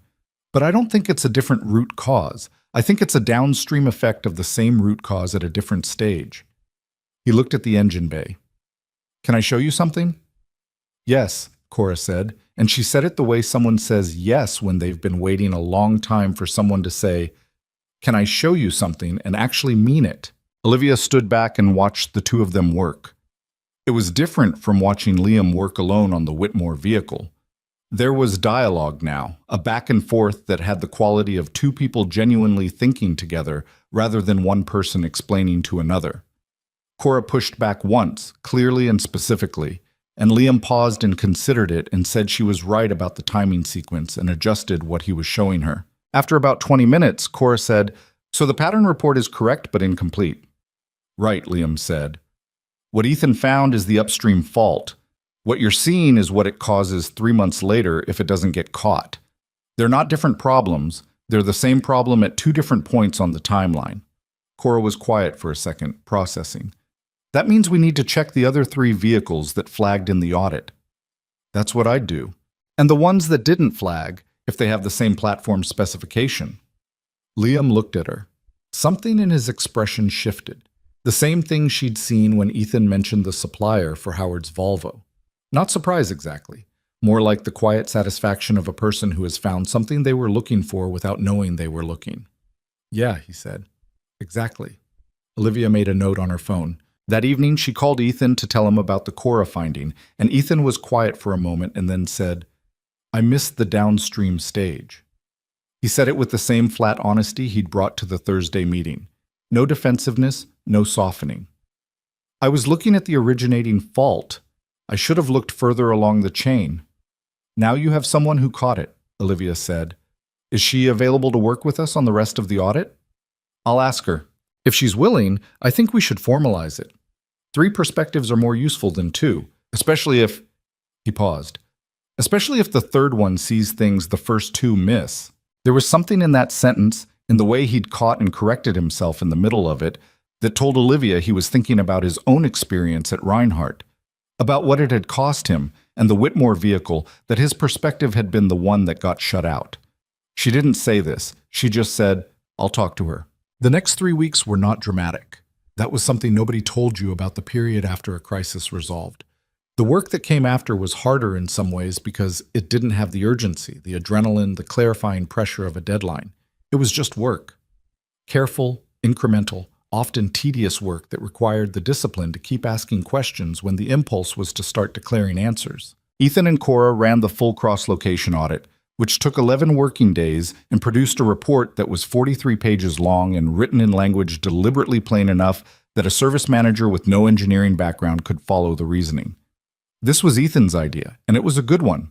Technical reports that only technical people could read had a way of staying inside technical departments, getting summarized upward in ways that stripped out the important parts, and eventually turning into the kind of institutional knowledge that lived in one person's head and disappeared when that person left. Liam came in twice a week, Tuesdays and Thursdays, which fit around his shop schedule without dismantling it. He reviewed findings, asked the questions that Ethan and Cora sometimes got too close to the material to ask themselves, and occasionally got into the service bay to look at something directly when a report finding needed verification that data alone couldn't provide. He was not a manager. He explicitly didn't want to be. He was something harder to define, and Olivia was coming to understand, more valuable, the person in the room who was not protecting anything, who had no political stake in any particular answer, who was there only because the problem was interesting and the people were worth working with. The report landed on the desks of Sterling's 7 location managers on a Tuesday morning in late November, accompanied by a cover letter from Olivia that was careful and specific and did not read as accusatory even though several of the findings could have supported an accusatory reading. She'd rewritten the cover letter 3 times over the weekend, and Liam had read the second draft at her request and said one thing. The 3rd paragraph is protecting you. Cut it. She'd cut it. The response from the location managers was, predictably, mixed. 4 of them received the report with the professional openness of people who had been in the business long enough to know that information is a gift, even when it's uncomfortable. They asked questions, scheduled follow-up calls, implemented 3 of the immediate recommendations within the first week. 2 of them were defensive, not openly, not in ways that showed up in email, in the more practiced way of experienced middle managers who have learned to comply with the form of a directive while quietly eroding its substance. One sent a reply thanking Olivia for the thorough assessment and noting that his location had its own established protocols that had served them well, which was the professional equivalent of patting a report on the head and putting it in a drawer. The 7th was a man named Ray Castellano, who ran the Boulder location and had been doing so for 9 years, and who called Olivia directly 40 minutes after the report landed and said, "This is embarrassing." She braced herself. "Not the report," he said. "My location. The pattern on the European platform vehicles. We've had 4 of those come through in the last 6 months. I thought we were just having a run of bad luck with one particular fleet client. I didn't look at it as a pattern." A pause that sounded genuinely pained. "I should have looked at it as a pattern." "Ray," she said. 9 years, he said. 9 years, and I've been looking at faults as individual events. This report, the way it's structured, the way it looks across locations instead of down through one, I've never seen that kind of analysis applied to service diagnostics before. Another pause. "Can I have the team come to Boulder?" She said yes immediately. The call with Ray Castellano was the one she told Liam about when she called him that evening, because it was the data point that meant what they were building was working. Not the 4 managers who'd been receptive, because receptive was easy, but the 9-year veteran who'd called himself embarrassed and asked for help. "That's the one that matters," Liam said. "I know." "The other 2? The ones who went quiet? I'm letting it sit for now," she said. "They'll either come around when they see results at the other locations, or the gap between locations will become a different conversation." Liam was quiet for a second. "That's probably right. You sound uncertain." "I'm uncertain about the timeline," he said, "not the approach. Problems that people have invested in ignoring don't usually resolve on a schedule you control." "Is that your professional opinion?" "It's my 9 years running a small shop on Colfax opinion," he said, "which is probably worth less than nothing to your board of directors, but has never been wrong." She laughed, the real laugh again, the one that came out when she wasn't managing anything. It was becoming a more frequent occurrence, and she was aware of it in the specific way you become aware of things that are changing before you've decided what to do about the change. Maya came to the shop on a Wednesday afternoon, which happened because Liam's babysitter, a retired teacher named Donna, who watched Maya 3 afternoons a week and was deeply reliable except when her sciatica acted up, called at noon to say her sciatica was acting up, and the school's aftercare program had a 2-day wait list for drop-in spots, and Liam's sister lived 40 minutes away and was at work. He called Olivia because he needed to cancel Thursday, and in the course of explaining why, he mentioned that Maya was currently sitting in the break room of the shop doing homework because he didn't have anywhere else to put her. "Bring her Friday," Olivia said. A pause. "She's 7, Liam said. "This is an automotive dealership. I'm aware." "Bring her. I have a conference call in the morning and then I have time. She can sit in my office and draw on my legal pads, which are mostly covered in things I'm not going to read again anyway." Another pause, longer. "She'll talk," he said. "She'll ask questions, constantly." "Good," Olivia said. "I like questions." Maya Carter was, as advertised, 7 years old and relentless.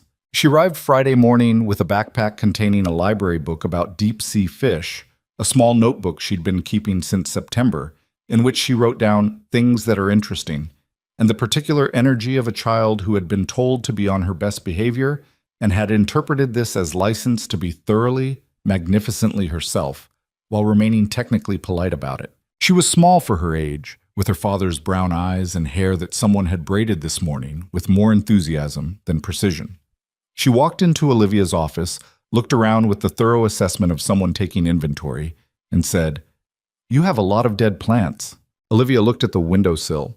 There were, in fact, 2 succulents that had been declining for some time, and 1 fern that she had purchased in October with good intentions. "You're right," she said. "I keep forgetting to water them." "Succulents don't need much water," Maya said, walking to the window to look at them more closely. "But they need light. These are in the wrong spot." "Do you know a lot about plants?" "I know about trees, mostly," Maya said, turning back with the directness that Olivia recognized from her father and found equally startling in miniature. "My dad and I looked up all the ones in our neighborhood, but plants are similar. They need the right conditions. You can't just put them somewhere and hope." Olivia looked at the fern. "That's probably true of a lot of things." Maya considered this seriously, then said, "Can I see the cars?" Liam took her through the showroom while Olivia was on her morning call. She could see them through the glass, Maya walking beside her father with her notebook open, writing things down. At one point, she stopped beside a vehicle and pointed at something on the body panel, and Liam crouched down to look at what she was pointing at and explained something, and Maya wrote that down too. Later, after the call, Maya sat in the chair across from Olivia's desk and drew in her notebook while Olivia worked. The arrangement was companionable in a way that Olivia hadn't expected. The child was not performing quiet, she was just quiet, absorbed in her drawing, occasionally asking a question that floated into the room without requiring immediate answer. "What are you building?" Maya asked at one point. Olivia looked up. "Sorry? You keep writing things down and looking at them and writing different things." Maya glanced at the legal pad. "It looks like you're building something." Olivia looked at the pad, at the lines of text and crossed out lines and arrows connecting things and the note at the bottom that she'd underlined twice 3 weeks ago. "I'm trying to figure out how to make something work better," she said. "What kind of something?" "The way people find problems and fix them, in the company. There are a lot of places and a lot of people, and sometimes important information doesn't get to the right person fast enough." Maya thought about this. Like how in our school, if something breaks in the classroom, you have to fill out a form to tell the office, but the form takes a week to process, so usually things just stay broken until someone gets frustrated enough to fix it themselves. Olivia stared at her. "Yes," she said, "exactly like that. My teacher says the form process exists because of liability, but she also says that doesn't mean it works." Maya went back to her drawing. "She says those are 2 different conversations." Olivia wrote something down. Liam appeared in the doorway and took in the scene. His daughter drawing, Olivia writing. The office settled into an unexpected equilibrium, and something in his face went through a change that he didn't quite get under control before Olivia saw it. It wasn't a complicated expression, just the particular unguarded look of a person seeing something good happening and not having had time to arrange a neutral response to it. He covered it by looking at Maya. "Ready for lunch?" "Almost," Maya said, not looking up. "I'm finishing the engine." He looked at the drawing. She was apparently drawing an engine. Impressionistic but not inaccurate, the general architecture of something internal combustion rendered in blue ink in the confident lines of a child who had grown up watching her father work and absorbed more of it than either of them had formerly noted. "That's not bad," Liam said. "I know," said Maya. Olivia caught his eye over Maya's head. He looked slightly mortified by this, which she found genuinely funny, and she pressed her lips together to keep the laugh contained because she didn't want to interrupt the drawing. He looked away first. They went to lunch. Olivia joined them, which also hadn't been planned. But Maya asked with the directness of a child who has not yet learned that adults sometimes say no to things they would say yes to if they were being honest, and Olivia found she had no ready answer to the invitation that wasn't a lie. They went to a diner 2 blocks from the dealership that Olivia had driven past 100 times and never entered. It was the kind of place that had been there for 30 years and knew it. Red vinyl booths, a menu that was laminated and enormous, coffee that arrived before you asked for it in thick ceramic mugs. Maya ordered pancakes for lunch without apology and ate most of them and spent 20 minutes explaining to Olivia the difference between bioluminescent deep-sea fish based on her library book, which she had brought to the table and opened to relevant pages as visual aids. Liam drank his coffee and occasionally corrected a detail and got corrected in turn, and through all of it there was the easy, particular rhythm of 2 people who have lived in close quarters for years and know each other's cadences. It was, Olivia thought, eating a grilled cheese sandwich at a diner booth in November, listening to a 7-year-old explain anglerfish, one of the better hours she'd had in recent memory. Not because anything was resolved or accomplished, because nothing needed to be. When they walked back, Maya slipped her hand into Olivia's in the automatic, unself-conscious way of a child who has decided you're trustworthy, which was not something you earned or negotiated. You either got it or you didn't. Olivia looked down at the small hand and then ahead at the street, because she didn't want her face to do something she'd have to explain. Beside her, Liam was watching the traffic and not saying anything, which she had learned was one of the ways he was loudest. The three of them walked back in the thin winter light, the city carrying on around them as cities do, indifferent and constant, full of small lives intersecting at angles no one had planned for. Back at the dealership, before they separated, Maya stopped at the entrance and said to Olivia, with the grave deliberation of someone delivering a considered recommendation, "You should move the succulents to the south window. They need at least 6 hours of direct light." "I'll do that," Olivia said. "Today," Maya said. "Today," Olivia agreed. Maya nodded, satisfied, and went with her father toward his truck. Olivia watched them go. The small figure with the backpack and the notebook, the man in the faded jacket who had walked through the wrong door on a Tuesday morning in November and hadn't left yet. She went back upstairs. She moved the succulents to the south window. Then she sat down at her desk and looked at the legal pad for a long time, and then she set it aside and pulled up a blank document on her computer and started writing something that wasn't a business plan or a proposal or a set of recommendations. She was 3 paragraphs in before she understood what it was. It was, she realized, the first honest account she'd written of the last month. Not what had happened to the company, but what had happened to her. The specific, granular human account of a series of ordinary moments that had somehow added up to something she didn't have a clean word for. She didn't finish it that day. She saved it and went back to work, and the document sat in a folder on her desktop that she'd named, without thinking much about it, simply November. She'd come back to it. She knew that. Outside, the snow that had started tentatively 2 weeks ago had made up its mind. Denver was white at the edges now, the mountains visible in the distance on clear days with their permanent snowfields, the city itself in the first committed weeks of winter. The succulents, in the south window, leaned slightly toward the light. The call came on a Thursday morning, 3rd week of December, while Liam was under a 2009 pickup truck that had developed a transmission leak and a personality about it. He heard his phone buzzing on the workbench from 6 feet away and ignored it because the drain plug was being difficult, and the truck belonged to a guy named Pete who needed it back by noon for a job site. The buzzing stopped, started again 30 seconds later. He stayed under the truck. When it buzzed a 3rd time in under 2 minutes, he came out. Marcus. 3 missed calls, he called back while wiping his hands.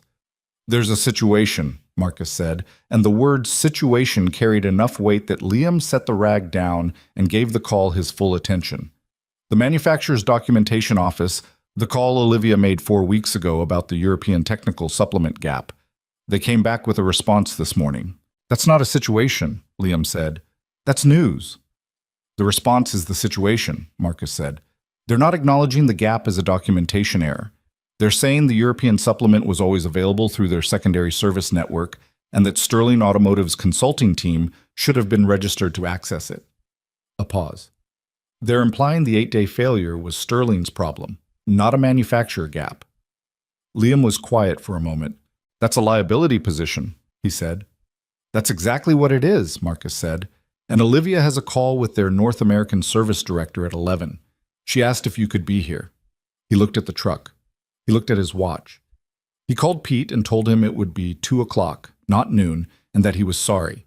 And Pete, who had known Liam for 6 years and understood that when Liam said he was sorry, he meant it, said 2 o'clock was fine and asked if he needed anything.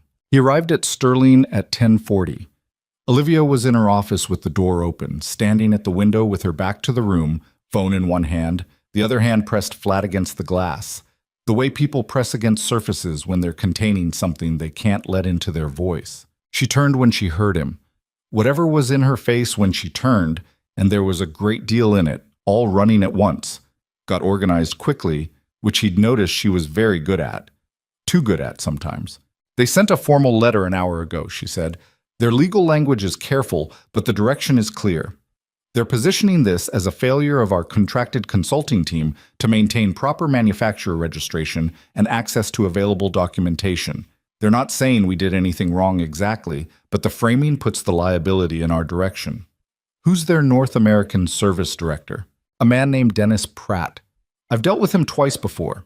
He's competent and he takes his instructions very seriously, which in this context means he'll be polite and completely immovable.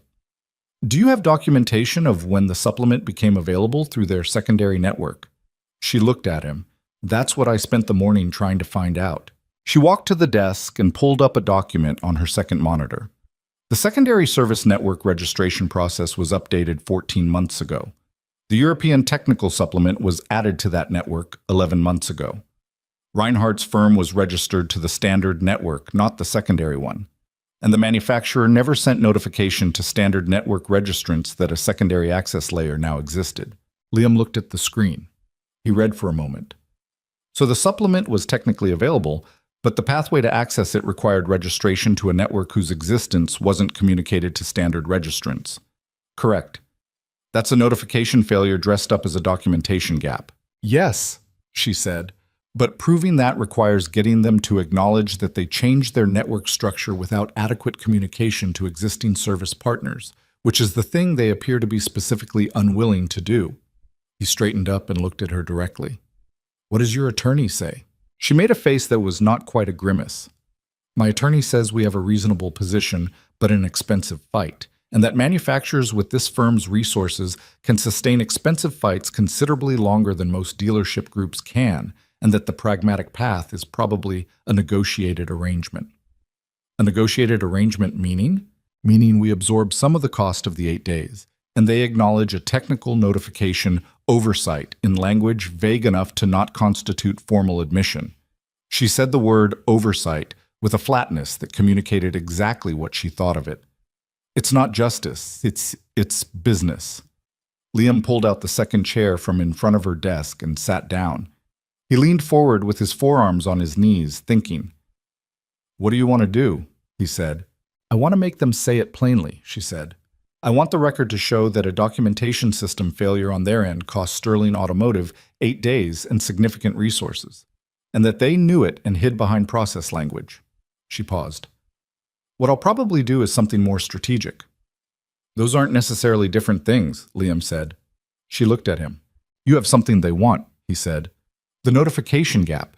If it exists for Reinhardt's firm, it exists for every standard network registrant. How many is that? She pulled up another screen. Read for a second. Manufacturer's North American Standard Service Network has about 400 registered partners. 400 partners who may not know a secondary access layer exists. Some of them are probably sitting in service bays right now, looking at faults they can't diagnose because they're working from incomplete documentation. He let that sit for a second. That's not just a Sterling problem. If it surfaces broadly enough, it becomes a manufacturer recall adjacent issue. It becomes industry press. It becomes the kind of thing that damages a brand in ways that are harder to quantify than the cost of one settlement. Olivia was very still. You're saying use the information as leverage, she said. I'm saying tell the truth at the right scale, he said. You already found the gap. You already documented it. You have Ethan's audit, Cora's findings, 4 weeks of cross-location data showing how a single documentation gap propagated across multiple service events. He paused. You were going to share that with the manufacturer anyway, as a corrective measure. The question is whether you share it in the context of a quiet settlement or in the context of a formal notification to the service network. She was quiet for a long time, looking at the window, thinking through it with the kind of methodical, visible intensity that he'd noticed was how she worked when something genuinely mattered. Not fast, not reactive, but thorough. There's a risk, she said finally.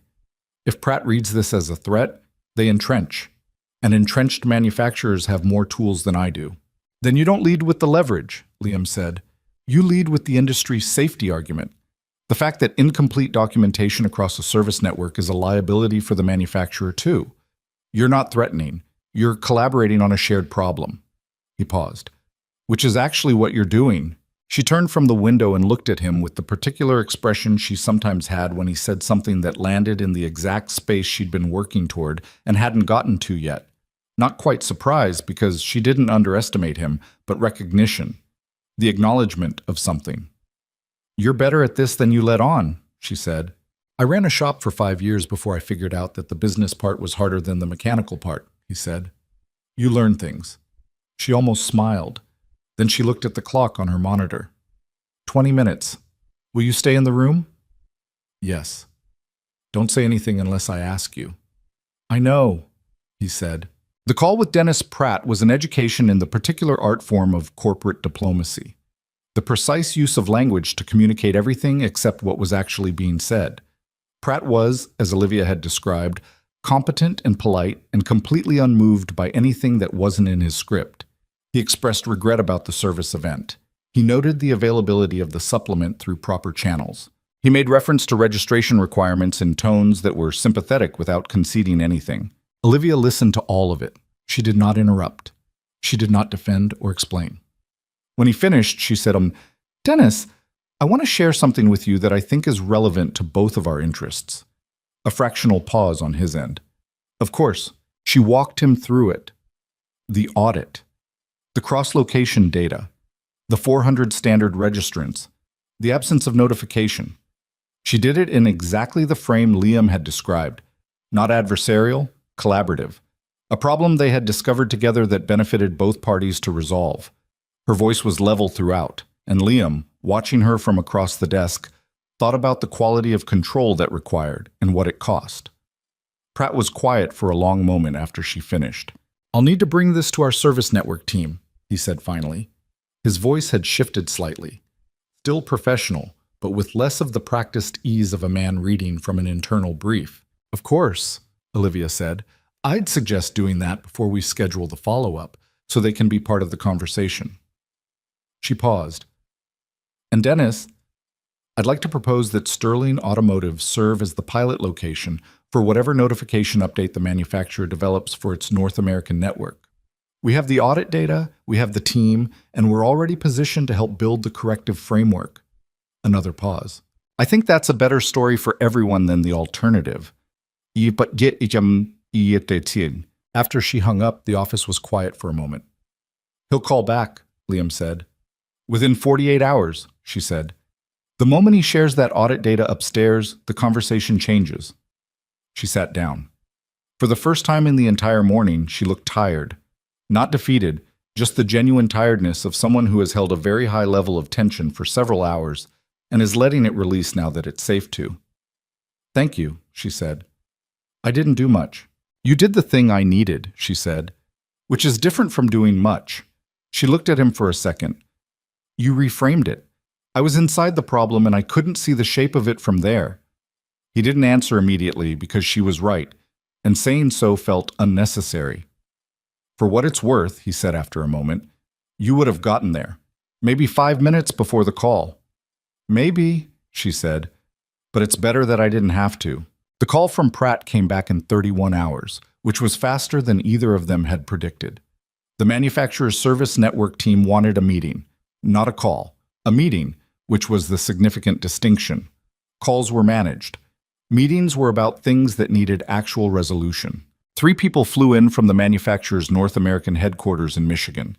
They arrived on a Monday morning in a car that was not Arctic white, which Olivia appreciated without saying so.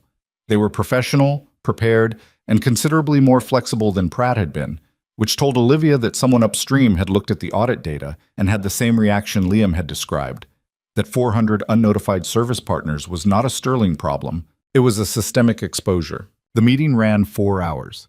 Ethan presented the audit findings. Cora walked them through the diagnostic chain. Liam was in the room, but, as he and Olivia had discussed, sat back and let the younger two carry it, partly because they'd done the work and deserved the room, and partly because this was exactly the kind of situation that Ethan needed to learn to navigate with institutional weight on the other side of the table. Ethan was nervous at the start, which showed in his posture, and then he wasn't, which showed when one of the Michigan team asked a pointed question about methodology, and Ethan answered it with the precise, unhurried clarity of someone who knows the material and has stopped worrying about impressing anyone. The outcome was not a single clean resolution. These things rarely were. What it was a beginning. The manufacturer agreed to a formal review of its secondary network notification process. Sterling Automotive was designated as the pilot partner for a revised cross-documentation access protocol. The financial settlement on the 8 days was structured as a co-investment in the pilot program rather than a payment, which solved Olivia's liability framing problem and gave the manufacturer a way to characterize the expense internally that didn't require anyone to use the word failure. It was, as these things went, a reasonable outcome. Not everything she'd wanted, more than she'd have gotten without the leverage of the audit data and the framing Liam had given her. After the Michigan team left, she found Ethan in the break room making coffee with the slightly dazed quality of someone coming down from an adrenaline state. "How do you think it went?" she asked. He considered this with the honesty she'd come to count on. "Better than it could have. I made an error in the methodology section. I overstated the confidence interval on the downstream fault timeline data. The woman from their service network team caught it. I should have caught it first." "Did it affect the outcome?" "No. But it could have. In a different room." He poured the coffee. "I need to be more careful when I'm working under time pressure. I rush the statistical framing." Olivia looked at him. "Write that down, specifically." He looked at her questioningly. "The specific error, the specific condition that caused it, what you do differently," she said. "Not as self-criticism, as information." She paused. "The people who get better at high-stakes work are the ones who can articulate exactly what went wrong when they had the space to notice. The ones who don't either stop noticing or stop being honest about it." Ethan looked at his coffee for a second. "Did someone tell you that, or did you figure it out?" "Expensive lesson," she said. "Several years ago. Different industry crisis, same principle." He nodded and went to find his notebook. She poured herself a cup of the coffee he'd made, which was stronger than she usually made it and tasted exactly right. Christmas came with the particular Denver quality of being genuinely cold but not buried. The city functional, the mountains visible in white, the streets carrying the compressed, slightly frantic energy of a population trying to close out a year before it ran out on them. Liam picked Maya up from school on the last day before winter break, and they drove home through the early dark with the radio on, and Maya narrating the lights on houses with the critical analysis of a person who had strong opinions about when decorations crossed the line from cheerful into excessive. "That house," she said, pointing at a property that had apparently decided more was more in every possible respect. "That's too much." "You say that every year." "Because every year it's too much," she said. "It's the same house." He laughed. They stopped at the grocery store because they needed eggs, and Maya wanted the specific kind of hot chocolate mix she'd seen on a YouTube video, and he spent 7 minutes helping her find it, while she read the ingredient list of every similar product with the thoroughness of a person who had been burned before. In the car on the way home, with the hot chocolate mix acquired, Maya said, "Are you and Olivia friends?" Liam kept his eyes on the road. "Yeah," he said. "We work together." "That's not the same thing," Maya said. He glanced at her. She was looking out the window with the profile of a child who is asking a question and already knows the answer isn't going to come directly. "We're becoming friends," he said, which was the most honest version of it he could fit in a sentence. Maya nodded, apparently satisfied with this, and went back to reading the ingredient list on the hot chocolate mix even though she'd already bought it. That evening, after Maya was in bed, he sat at the kitchen table with the specific quality of quiet that a space has when a child has just vacated it. The colored pencils still out, a library book open to a page about deep-sea fish, the particular warmth of a room that has recently held someone small and energetic and is still carrying the residue of that. He thought about the word becoming, about how much of his life operated in that mode, becoming rather than arrived. The shop that was becoming stable, the advisory work that was becoming real, Maya, who was becoming someone at a rate that was sometimes alarming in the way that fast and beautiful things are alarming. He thought about Olivia. This was not new, but it was becoming more frequent, and he was aware of it in the way you're aware of a change in climate. Gradual enough that you can pretend for a while you haven't noticed, then suddenly undeniable. He was careful with it. Not because he was afraid of it, but because he had enough history to know that the space between becoming and arrived was the space where things broke if you moved through it wrong. He had a 7-year-old asleep in the next room who had already lost one person who was supposed to stay. And that fact was not the only thing informing his caution. But it was not the thing either. He didn't do anything with any of this. He put the colored pencils back in their box and closed the library book and went to bed. January arrived, and with it, the particular clarity that the new year brings. Not resolution energy exactly, but the sense of a clean edge, a before and after that you can use to locate yourself. The advisory team had, over December, produced its second report. This one focused on a specific fault pattern that Cora had identified in a European platform model that was becoming more common in Sterling's service pipeline as the model gained market share. The report was 28 pages. It was better written than the first one. Ethan's statistical methodology was tighter in ways that were noticeable if you were looking. Liam reviewed it on a Tuesday and sent back 3 comments, 2 of which were minor and 1 of which was substantive. A section where the recommended intervention protocol assumed a level of technician training that wasn't uniform across all 7 locations, which would cause the recommendation to work in 4 locations and fail silently in 3, which was worse than a recommendation that simply acknowledged the training gap. Ethan called him about it rather than emailing back. "You're right," Ethan said. "I wrote the protocol assuming the Aurora location's training standard because that's where I've spent the most time. I didn't check what it looked like at Pueblo or at the Commerce City location." "It's a natural error," Liam said. "You work from what you know, and you forget that what you know isn't uniform." "How do I build a check for that?" "Before you finalize any recommendation, ask someone from the location you know least well to read it and tell you where it doesn't fit their reality," Liam said. "Not a manager, a technician who actually does the work." A pause. "That's going to slow the reports down." "A little," Liam said, "but a recommendation that doesn't work at 3 locations isn't really a recommendation. It's a partial solution that creates the impression of a full solution, which is actually worse." "Okay," Ethan said. Then after a moment, "Can I ask you something?" "Go ahead." "The work you did before, the engineering work, the systems architecture, do you miss it?" Liam sat with that for a second. He was in the shop, sitting on a stool near the workbench. An early January afternoon, gray light through the bay doors, the smell of oil and cold air. "Sometimes I miss the scale of it," he said honestly. "The problems were bigger, or they felt bigger, more," he searched for the word, "consequential. And now? Now I think the problems are the same size. I just can see them more clearly because there's less between me and the actual problem." He paused. "In the corporate world, you spend a lot of time managing the communication of a problem before you get to solve it. Here, the problem is just the problem." Ethan was quiet for a moment. "That's what I was trying to figure out at Reinhardt," he said. "Why it felt like we were always fighting the information instead of the fault." "Because you were," Liam said. "That's what hierarchy does to technical problems. It filters the information before it gets to the people who can use it, and every filter costs you something." "Is that why you didn't want to be a manager?" Ethan asked. "With the advisory team?" "Partly," Liam said. "Partly I just don't want to go to more meetings." A pause. "Don't tell Olivia I said that."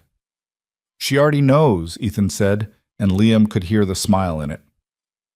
The second week of January brought something Liam hadn't expected, which was a phone call from Carl Reinhardt. He almost didn't answer. He stood there looking at the name on his screen for a moment, then picked up. "Liam Carter," he said. "This is Carl Reinhardt." A pause. Not one of the constructed pauses Olivia had described, more the genuine pause of a man who has something to say and is not entirely sure of the order. "I don't know if this call is appropriate. I decided to make it anyway." "Okay," Liam said. "The work you did with Sterling Automotive, the audit, the manufacturer notification protocol.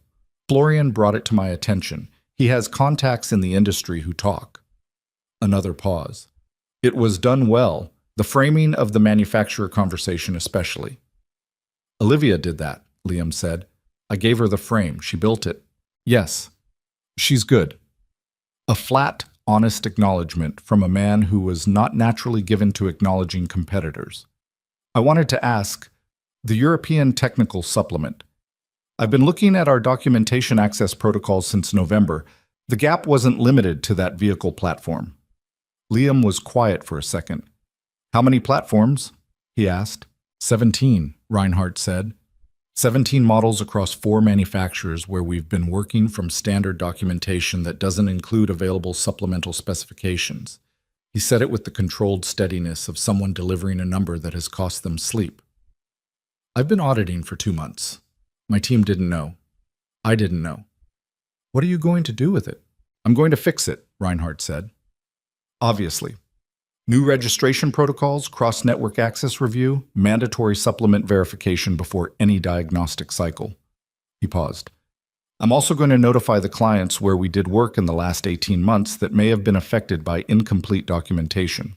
Liam was quiet again, longer this time. That was not a small thing. Notifying past clients meant potential liability exposure, reputational risk, conversations that no consulting firm would willingly walk into. It was the harder path and the honest one, and it said something about what November had done to Reinhardt that he was choosing it. That's the right thing to do, Liam said. Yes, Reinhardt said simply. And then, after a moment, Florian is staying with me. I thought you should know that. He had an offer from another firm and he turned it down. Another pause. He told me that what you said in the service bay, that the search for a solution had turned into a defense of work already done. He said he thinks about that every day. Liam didn't know what to do with that, so he just said, Florian's good. He is, Reinhardt said. I've been better about letting him be good. After they hung up, Liam sat on the stool and looked at the gray January light for a minute. Then he went back to the pickup truck that had come in that morning with an electrical fault, and he worked on it with the particular focus that came from having been reminded again of why the work mattered. He called Olivia that evening. He told her about the Reinhardt call. She was quiet through most of it, and when he finished, she said, 17 platforms. Yeah. And he's notifying clients. That's what he said? She exhaled. That's going to cost him. Some of those clients will be angry. Some will leave. I know. But he's doing it anyway. Apparently, Liam said. A long pause. November changed 3 people, she said, half to herself. At least, Liam said. She was quiet again. Through the phone he could hear the ambient sound of wherever she was. Her apartment, he thought, not the office, because the quality of the quiet was different. Less institutional, more personal. Can I ask you something? She said. Maya had asked him the same thing recently, and the fact that the two of them had that habit in common was not a thing he was going to examine tonight. Sure, he said. What would you have done, if the advisory arrangement hadn't worked out? If I'd come back with a proposal that didn't fit? Or if the manufacturer situation had gone the other direction and things had fallen apart? He thought about it honestly. Gone back to the shop, he said. Kept working. Maya's got 2 more weeks of Donna's knee behaving itself before I need to figure out the spring schedule. He paused. It would have been fine. That's not quite what I was asking, she said. He understood what she was actually asking. He sat with it. I'd have been sorry it didn't work out, he said carefully, for the obvious reasons. The work is good and the team is worth it. He stopped. And for the less obvious reasons. The line was quiet. Okay, she said, and her voice had something in it that wasn't quite resolved but wasn't uncertain either. The sound of a person who has gotten enough of an answer to hold for now. Good night, Olivia, he said. Good night, Liam, she said. He hung up and sat in his kitchen for a while, in the quiet of the apartment after Maya had gone to sleep. The colored pencils were out again on the kitchen table, next to a drawing that Maya had apparently been working on. He looked at it now. It was the Sterling Automotive showroom, rendered in the impressionistic, confident style she'd developed, with the big glass windows and the cars inside and 2 figures standing near the entrance, drawn small, the way people are always drawn small against buildings, which makes them look simultaneously insignificant and central. He looked at the 2 figures for a moment. Then he put the drawing somewhere safe, put the pencils back in their box, and went to bed. Outside, Denver was quiet in the specific way that cities are quiet at the deep end of a winter night. Not still, never still, but resting. The mountains invisible in the dark but present, as they always were, holding the western edge of everything. The new year had only just started. There was a great deal of it left. February came in cold and stayed that way, which suited the work. There was something about winter that made the kind of thinking they were doing easier. Less distraction, less of the ambient noise that warmer months brought with them, just the clean, focused pressure of a season that didn't offer much else to do, besides the thing in front of you. The manufacturer's revised cross-documentation access protocol launched on the 14th of February, which nobody planned to be symbolic and wasn't, but which Olivia noted privately with the dry amusement of someone who had learned to take meaning where it appeared without reading too much into it.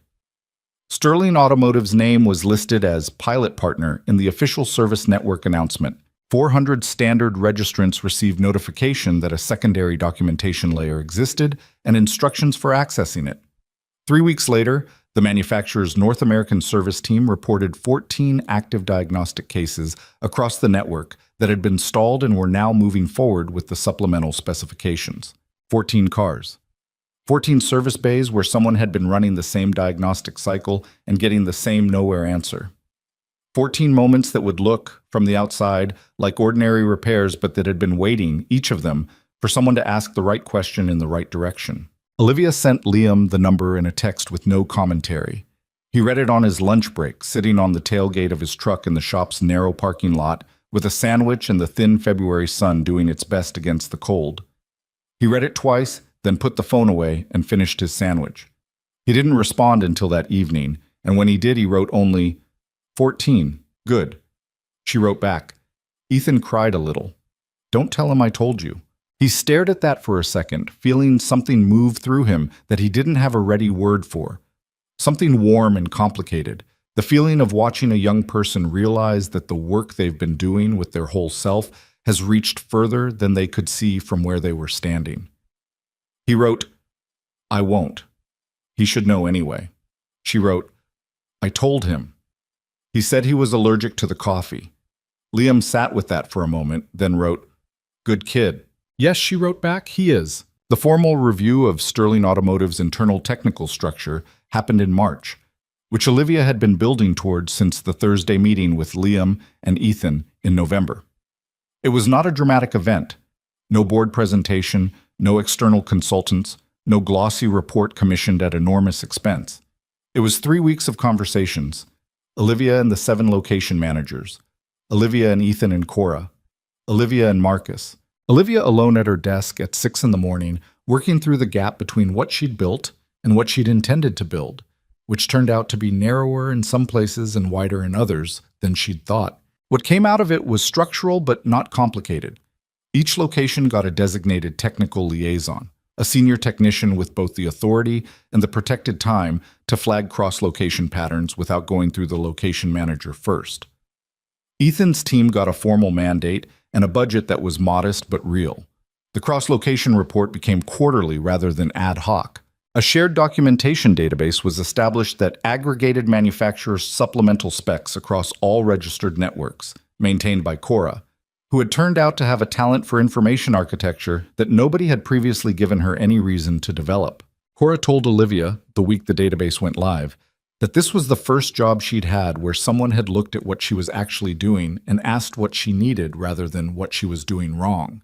She said it in the flat, careful way of someone who has been disappointed enough times to be suspicious of positive attention, and then immediately looked like she wished she hadn't said it because it revealed more than she'd intended.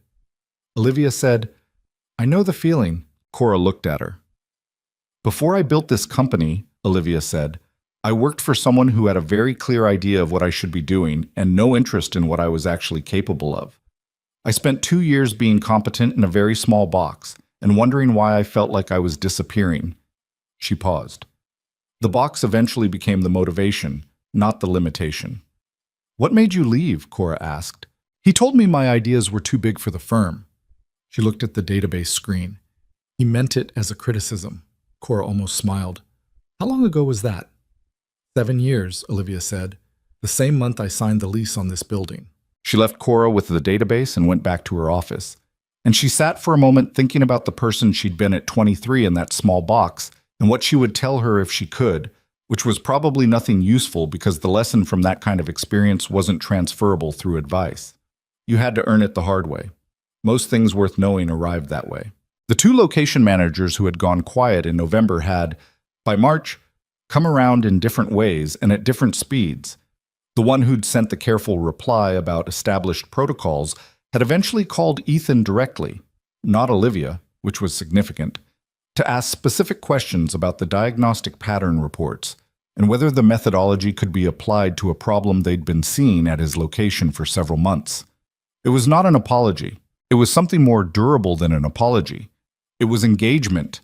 Ethan handled it with the straightforward generosity of a person who didn't need anyone to have been wrong in order to move forward, which was a quality Olivia had come to think of as one of his best.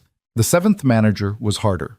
His name was Dale Merchant, and he ran the Pueblo location with the particular stubbornness of a man who had been running it his own way for 12 years and had the numbers to prove the approach worked, which was both accurate and beside the point.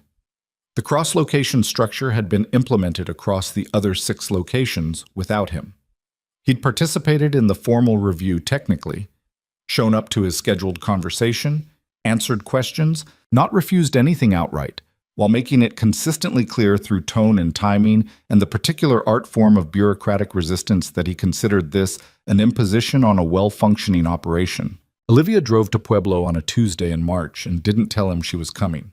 She arrived at the location at 9 in the morning and asked to see the service bay. He met her there, not pleased, but managing it. She spent an hour in the bay. She talked to 3 technicians, not about the structural changes, just about the work. What they were seeing, what was interesting, what was frustrating.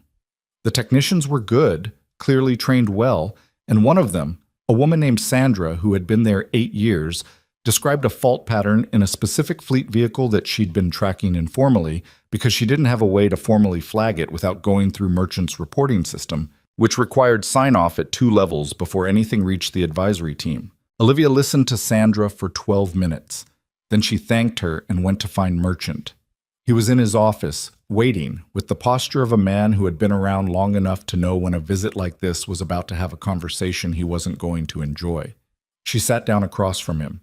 She didn't say anything about resistance or structure or the 6 months since the review. She said, "Sandra's been tracking something you should know about." And she told him what Sandra had described. Merchant listened. He was quiet for a second. "Sandra mentioned that?" he said. "In passing," Olivia said. "She said she didn't have a good way to get it into the system." He looked at his desk. Something moved across his face. Not quite shame, more the specific discomfort of a person who cares about the work and has just been shown a gap between that care and its practice. "The pattern sounds like it could be fleet-wide," he said, "if it's the model I'm thinking of." That's what Sandra thought. He was quiet again. Olivia waited. "The reporting system is cumbersome," he said finally. "I built it to manage liability. It wasn't designed for this kind of lateral communication." "I know," she said. "That's what I'm trying to change." She paused. "Not what you built, Dale. How information moves inside it." He looked at her for a long moment. He was 61 years old and had 12 years and a legitimate record of results, and she could see all of that in how he held himself. The weight of it, the investment, the particular difficulty of a person who has been doing something right for a long time being asked to do it differently. "The liaison system," he said. "Yes. If I designate someone, and Sandra would be the right person, she has direct access to Ethan's team." "Without the 2-level sign-off," Olivia confirmed. He nodded slowly, not warmly, but honestly. "All right," he said. She drove back to Denver in the early afternoon with the gray March landscape moving past the windows and the radio on low, and she thought about the conversation in Dale's office the same way she'd thought about the call with Dennis Pratt, the mechanics of it, what had worked and what had been close to not working, what she'd have done differently if she'd had to do it again.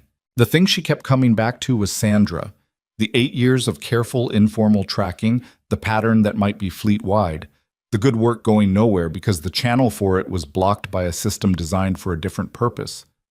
She thought about how many Sandras were in any organization of any size, people doing the right thing quietly, without recognition or structure, because the right thing was obvious to them and they hadn't found anyone to receive it yet. This was, she was increasingly convinced, the actual problem that she'd been trying to solve since November. Not the documentation gap, not the diagnostic failures, Not the hierarchy that had silenced Ethan and the forum source that Reinhardt had dismissed. Those were symptoms. The actual problem was older and simpler, the places where good information went to not be heard. She called Liam from the car. "How was Pueblo?" he asked. She told him she was going. "Productive," she said, Dale's designating Sandra as the liaison. "How'd you get there?" "Showed him the gap instead of describing it," she said. Sandra described a fleet fault pattern she'd been tracking informally for months. I just let him hear that. A pause. "Good," Liam said. "It's the same thing you did in November," she said, "in the service bay. You didn't argue with Reinhardt about credentials. You showed him the connector." He was quiet for a moment, and she could feel him turning this over. "I didn't think of it that way," he said. "I know. That's why it worked." The spring came gradually, the way it came in Colorado. Not the sudden warmth of places further south, but the incremental retreat of cold, a degree or two at a time. The mountains giving back their snow slowly over weeks, as if they weren't entirely sure they trusted the season yet. The shop on Colfax became busier, which it always did as winter gave way to people discovering all the things their cars had developed over the cold months. Liam managed it the way he'd always managed the rhythm of it, by starting earlier and being honest with customers about timelines. He kept the Tuesday-Thursday schedule with Sterling. It had become integrated into his weeks in the way that things become integrated when they've been there long enough. Not forced, just present. He thought sometimes about the version of himself that had sat in his truck outside the Sterling service entrance on that November morning, 2 minutes from calling to correct the dispatch error and leaving, and marveled at the slimness of the margin. How close it had been to being nothing. Maya, that spring, became interested in car engines. This happened gradually and was entirely his fault. He'd started letting her sit in the shop on Saturday mornings when Donna was off and there was no school, and she'd begun asking questions the way she asked all questions, systematically, following each answer to its next question with the patient determination of someone who intends to reach the bottom of the thing. By April, she could identify the main components of a combustion engine by sight and explain in approximate but substantially correct terms what each one did. And she had strong opinions about which vehicles were interesting and which were not, that were based entirely on criteria she'd developed herself and bore no resemblance to anything he'd taught her. Howard came in one Saturday with the Volvo, which had been running beautifully since Liam installed the rebuilt idle air control valve from the Ohio supplier that Ethan had identified. Howard came in not because anything was wrong, but because, he said, he wanted to make sure everything was still right, and also because he'd brought Maya a book about internal combustion engines that he'd found at an estate sale and thought she might like. Howard was 74 and had been a music teacher for 37 years, and was one of the genuinely good people that Liam had found, over the years, came attached to old Volvo wagons at a statistically unusual rate. He sat in the plastic chair near the workbench and drank the bad coffee that Liam kept meaning to replace, and talked to Maya about the book for 40 minutes, while Liam worked on a brake job in the adjacent bay and listened to the two of them without contributing. Maya told Howard that she thought the cooling system diagram in Chapter 4 was clearer than the one in the engine book she already had at home. Howard, who knew nothing about cooling systems but knew a great deal about what it meant to have a student who was actually paying attention, said that was a very specific and useful observation and asked why she thought so. Maya explained, with reference to both diagrams, which she had in front of her because she'd brought the engine book from home, on the apparently accurate assumption that Howard might show up with something comparable. Liam put down his wrench for a moment and looked at his daughter and the old man sitting together over 2 engine diagrams on a Saturday morning, and the feeling that moved through him was not complex. It was just gratitude, which was a feeling he'd learned to recognize and not interrogate too much, because the interrogation never added anything. In May, Ethan gave the first external presentation of the advisory team's work, not at a major industry conference, nothing that grand, but at a regional service network summit in Fort Collins, where about 80 service professionals gathered to talk shop. He'd been invited by a contact who'd heard about the manufacturer documentation protocol through the industry grapevine, and he'd called Olivia to ask whether he should accept, and she'd said yes before he finished the question. He was nervous about it. He told Liam this the week before, in the direct way he'd developed of saying true things without dressing them up. "I know the material," Ethan said. "It's the room I'm uncertain about. Standing in front of 80 people and saying, here is something we figured out, and here is what it cost us to figure it out. The cost part is the part that's hard. Why? Liam asked, though he had a sense of the answer. Because saying what it cost means saying what we did wrong, Ethan said. Publicly, in front of people who compete with us and people who might hire me someday. Liam thought about this. What's the alternative? Present only the solution. Skip the failure that made it necessary. Does the solution make sense without the failure? Ethan was quiet. No, he said finally. It doesn't. The whole point of the cross-location methodology is that it exists because of what happened when we didn't have it. If you take out the 8 days and the European supplement and Reinhardt's team not finding it, you just have a diagnostic framework that seems overcomplicated for no obvious reason. Right, Liam said. So I have to say what went wrong. You have to say what you learned, Liam said, which includes what went wrong. Those aren't the same framing, even though they cover the same facts. Ethan looked at him. That's a meaningful distinction. Yes, Liam said. It is. The presentation went well. Ethan called Olivia from the parking lot afterward with the compressed, slightly stunned energy of someone who has just done something harder than they expected and found they could do it. He said 3 people had come up to him afterward with questions that weren't really questions. They were the beginning of conversations about their own locations, their own documentation gaps, their own Sandras who'd been informally tracking things without a structure to receive them. Olivia called Liam right after she hung up with Ethan. He's going to be extraordinary, she said. He already is, Liam said. He just doesn't know it yet. Is that how it works? That's how it worked for me, he said. And for you, I imagine. She was quiet for a second. Yes, she said. Probably. There was a particular quality to their phone calls by that point. A familiarity that had developed the way familiarity develops between people who have been through something together and kept talking afterward. It was comfortable, mostly. Sometimes there was an edge to it that wasn't uncomfortable exactly, just present. The sense of something in the room that neither of them had named yet. Liam drove to Sterling one Thursday in late May, when the Denver spring had finally committed to being warm and the mountains were losing their snow at the top and everything had that overbright quality of a world that has been gray for a long time and is remembering what color is.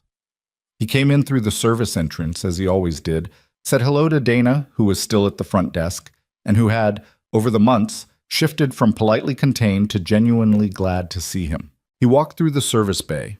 Cora was explaining something to one of the newer technicians with the calm precision that had become her signature, and she nodded at Liam without breaking her explanation, which he appreciated. He went upstairs. Olivia's office door was open. She was at the window, standing, not sitting, which meant she was either thinking through something or on a call without wanting to be contained by the desk. She wasn't on a call. She was just looking at the city. She turned when she heard him. Something was different in her face. He registered it before he identified it. She looked tired in a specific way, not the operational tiredness of a person managing too many things, but something older and quieter, the kind of tired that comes from somewhere inside the machinery of a person. "Hey," he said. "Hey," she said. He sat down in the chair across from her desk. He didn't ask what was wrong because she'd tell him if she wanted to, and asking sometimes made people explain instead of just say. She sat down, looked at her hands for a second. "I got a call this morning," she said, "from an old colleague of my father's. He wanted me to know that there's a buyer interested in the original Sterling dealership. The first one, the one my father built. It was sold years after he died. The current owner is retiring." She paused. "The colleague thought I might want to know, in case I wanted to make an offer." She stopped there. Liam sat with this. "Do you?" he asked. "I don't know," she said. "It's not. The financials are complicated.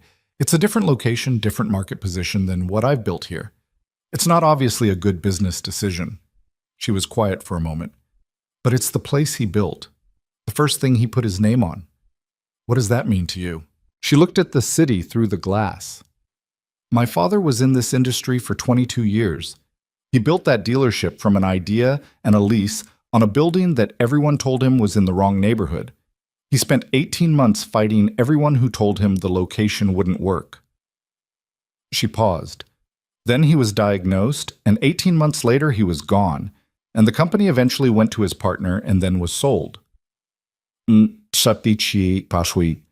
She stopped. I started this company 4 months after he died. I told myself it was because the timing was right and the opportunity was real, both of which were true. She looked at Liam. But honestly, I started it because I needed to do something with what he'd left in me.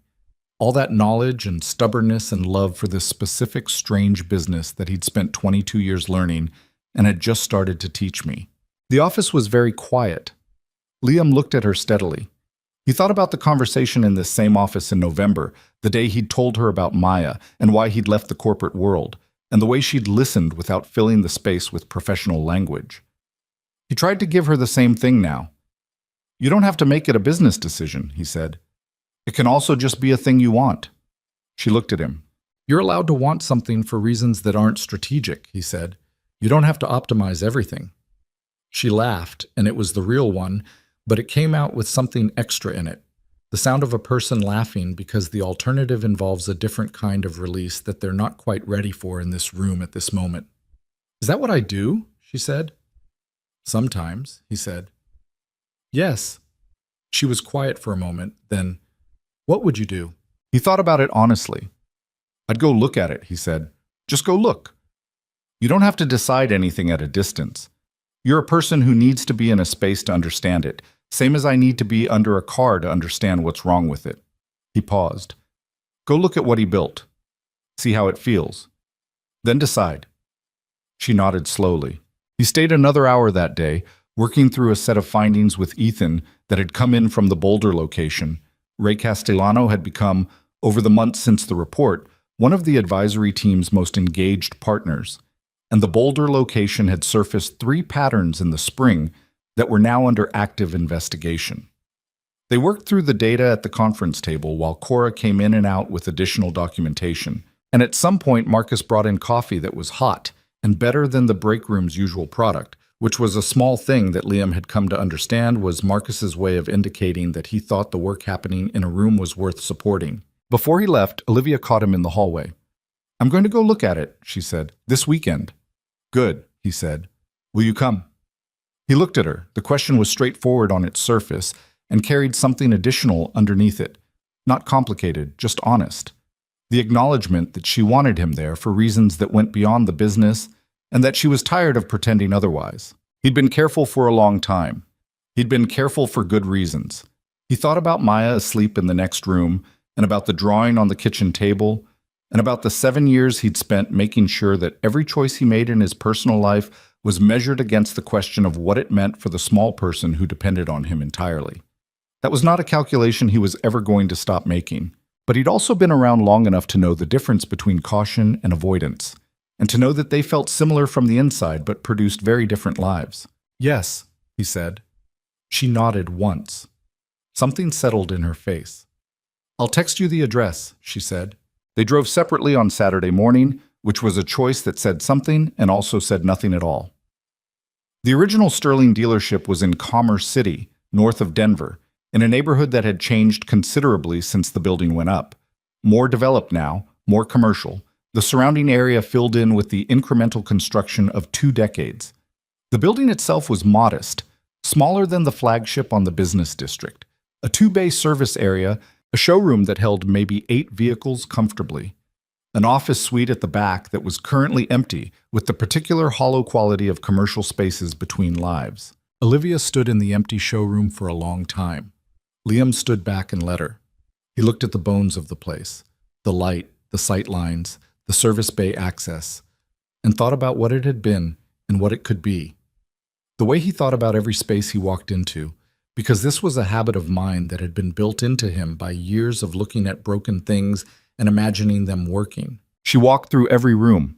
She stood in the office at the back, which still had a shelf unit bolted to the wall that was original to the build, and ran her hand along the bracket in a gesture that was entirely unconscious and told him everything about what this place meant to her. She came back out to where he was waiting in the showroom. It's smaller than I remembered, she said. Did you spend time here? On Saturdays when I was a kid. She looked at the window, at the street beyond it. He used to let me sit at the desk in the back office and draw while he worked. He called it my office. She paused. I haven't thought about that in a long time. Liam didn't say anything. Some things needed to land in silence to land right.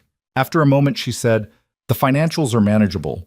The location isn't ideal for the flagship model, but it would work for a specialty focus, certified pre-owned, maybe, or a dedicated fleet service center." She said it half to herself, the business part of her mind working automatically over the emotional part. "Marcus thinks the numbers work if we treat it as a satellite rather than a standalone." "Is that how you'd treat it?" Liam asked. She looked at him. "No," she said. "I'd put the technical advisory office here. Ethan and Cora properly housed, with actual space and the documentation infrastructure and room to grow the team when the time comes." She paused. "Not a satellite, a center." He looked at the space with that in mind. It worked. The sight lines, the square footage, the separate entrance that could serve a team that worked across locations rather than serving any single one. "That's the right use," he said. "I know," she said. "I figured it out the moment I walked in, which means I probably already knew before I got here." She looked at him. The morning light was coming through the showroom windows at the particular angle of a May morning that is still learning how warm it wants to be. And it did what May light does, made things look slightly more true than they usually did, slightly less defended. "Thank you for coming," she said. "Of course," he said. She looked at the shelf bracket, looked at the street, looked at him. "I'm going to buy it," she said. "I know," he said. She made the offer the following Monday. It was accepted by Thursday, which was faster than her attorney had anticipated, and which Olivia took as a sign of nothing in particular, except that the owner was motivated to close. She signed the paperwork on a Friday afternoon in a downtown attorney's office, with the careful, slightly surreal quality of signing documents for a thing that has been a feeling for a long time and is now, suddenly, real. She called her father's former colleague to tell him, and he was quiet for a moment, and then said something that she didn't expect, which was that her father had told him, 6 months before the diagnosis, that she was going to be better at this than he ever was, that she had the head for it and the heart for it, and that the head was the rarer part, but she had both. She sat with the phone in her hand for a minute after she hung up, in the attorney's parking lot, in the spring afternoon. She didn't cry. She was not a person who cried easily, which was something she'd always accepted as a fact and sometimes wished were otherwise. She just sat there with the weight of it, which was not a bad weight. It was the weight of something real. She texted Liam, "I signed." He wrote back in 4 minutes. "Good. Maya wants to know if there's a parking lot." She stared at that, then laughed in the empty car. She wrote, "Tell her yes. Why does she want to know?" He wrote, "She wants to do a bike riding lesson there on the weekend. She's been watching tutorials." She wrote, "That is the best reason I've heard for a commercial real estate acquisition." He wrote, "She's available Saturday." She wrote, "So am I." The Saturday bike lesson took place in the Commerce City parking lot in the specific golden quality of a late May afternoon that had decided, after weeks of ambivalence, to finally be generous. Maya arrived with a purple bike and a blue helmet, and the comprehensive confidence of a person who has watched enough tutorials to have formed strong opinions about technique before ever getting on the equipment. She was terrible at it, at first, in the specific way that children are terrible at physical things, completely committed, repeatedly falling, completely unashamed of the falling. She got up each time with the matter-of-fact efficiency of someone who has correctly assessed that the falling is just part of the process and is not worth emotional investment. Liam ran alongside her for the first 20 minutes, which he did with the slightly breathless, slightly helpless quality of a parent being useful in a way that also revealed how much he cared, which was too much, and also exactly right. Olivia held the back of the seat when Liam's knees protested the crouching and made the transition without discussion, and Maya didn't notice or didn't care, just pedaled with the focused determination of a person who has decided this is happening today. At 4:47 p.m., Maya Carter rode a bicycle on her own for 11 seconds before veering into the parking lot line markings and putting a foot down. She looked back at them with an expression that was trying to be casual and completely failing at it, because the joy was too large for her face to contain, and she wasn't practiced enough at managing it yet. "I did it," she said. "You did it," Liam said. Maya looked at Olivia. "Was it 11 seconds?" Maya asked. It felt like it might have been more. "It was at least 11, Olivia said honestly. Maybe 12? Maya nodded, satisfied. She turned the bike around to try again. Liam straightened up from his crouching position with the mild complaint of a man in his 30s who has been crouching for half an hour. He stood beside Olivia and they both watched Maya line up for another attempt, her small figure on the purple bike in the late afternoon light, the mountains visible in the western distance with their thinning snow, the city going about its Saturday around them. 11 seconds, Liam said quietly. She'll have it in 5 minutes, Olivia said. I know. He was quiet for a moment. That's the thing about her. She decides something and then she just keeps going until she's done it. I wonder where she gets that, Olivia said. He looked at her sideways. I'm not saying it as a compliment, she said. I'm saying it as a fact. It's both, he said. She didn't argue with that. Maya fell twice more, got up both times, and on the fourth attempt rode from one end of the parking lot to the other without stopping, which was 63 feet by Liam's rough estimate, and which Maya announced was not the record but was good progress, having apparently already researched the distances at which various bicycle learning benchmarks were measured. They got food afterward at the diner that had become the place they went without deciding. The red vinyl booze, the enormous laminated menu, the coffee that arrived before you asked for it. Maya ordered pancakes again because she always ordered pancakes, and Liam ordered the thing he always ordered, and Olivia looked at the menu for approximately 3 seconds before ordering what she'd ordered the first time, which meant that this was now a ritual. Rituals accumulate without announcement. You look up one day and realize that the thing you've been doing has become the thing you do, and the line between habit and home is thinner than it looks from the outside. After they'd eaten, Maya said, with the directness she'd been refining since birth, Are you going to keep coming to the parking lot with us? She was looking at Olivia. Liam looked at his coffee. Olivia looked at Maya, at the small, serious face with the brown eyes that were her father's, and the particular quality of attention that was entirely her own. Yes, Olivia said. If that's okay. Maya considered this with genuine deliberation. I might need more lessons, she said. The turning is still hard. The turning takes the longest, Olivia said, but you'll get it. How do you know? Maya asked. Because you already got the hard part, Olivia said. Everything else is just practice. Maya accepted this and went back to her pancakes. Liam was looking at Olivia when she looked up. She met his eyes. He didn't look away. Neither did she. It was not a resolution. It was not an arrival. It was what it was. Two people at a diner table on a Saturday evening in late May, with a 7-year-old between them who was eating pancakes and had just learned to ride a bicycle, in a city that kept moving around them in the indifferent, generous way that cities move. Nothing was settled entirely. Things were still becoming. But the direction was clear, and they both knew it, and neither of them was pretending otherwise anymore. The original Sterling building opened as the advisory team's headquarters on a Monday in September, 8 months after a man in a faded jacket had walked through the wrong door on a Tuesday in November. Ethan was there early, which no one was surprised by. Cora had organized the documentation office with a specificity that bordered on architectural. Ray Castellano drove down from Boulder and brought 2 of his technicians because he said they should see what the organization was building and understand where the work came from. Marcus brought coffee. Good coffee, from the place 3 blocks from the flagship that he'd been advocating for since the previous year. Liam arrived at 8:15. He stood in the doorway of the main office and looked at it. The space that had been empty and hollow in February and was now organized and functional and occupied by people doing work that had shape and direction and the particular quality of work that connects to something larger than itself. He thought about his father-in-law's old Volvo wagon, about Howard's diagrams, about Pete's truck and Mrs. Paulson's Buick, and the 2 years old Maya's mother had left, and the morning he'd sat in his truck in a parking lot in Boulder and decided that the job that required 60% travel had to be the thing that went, even though it had been the thing that made the most sense on paper. He thought about all the small, unremarkable decisions that accumulated to produce a life, and how they looked from the outside like ordinary moments, and were, from the inside, the whole story. Olivia found him in the doorway. She looked at the room too for a moment, at Ethan and Cora and the shelf unit on the wall that was original to the building and the September light coming through the windows at the angle that meant it was morning and the year was finishing and something was beginning.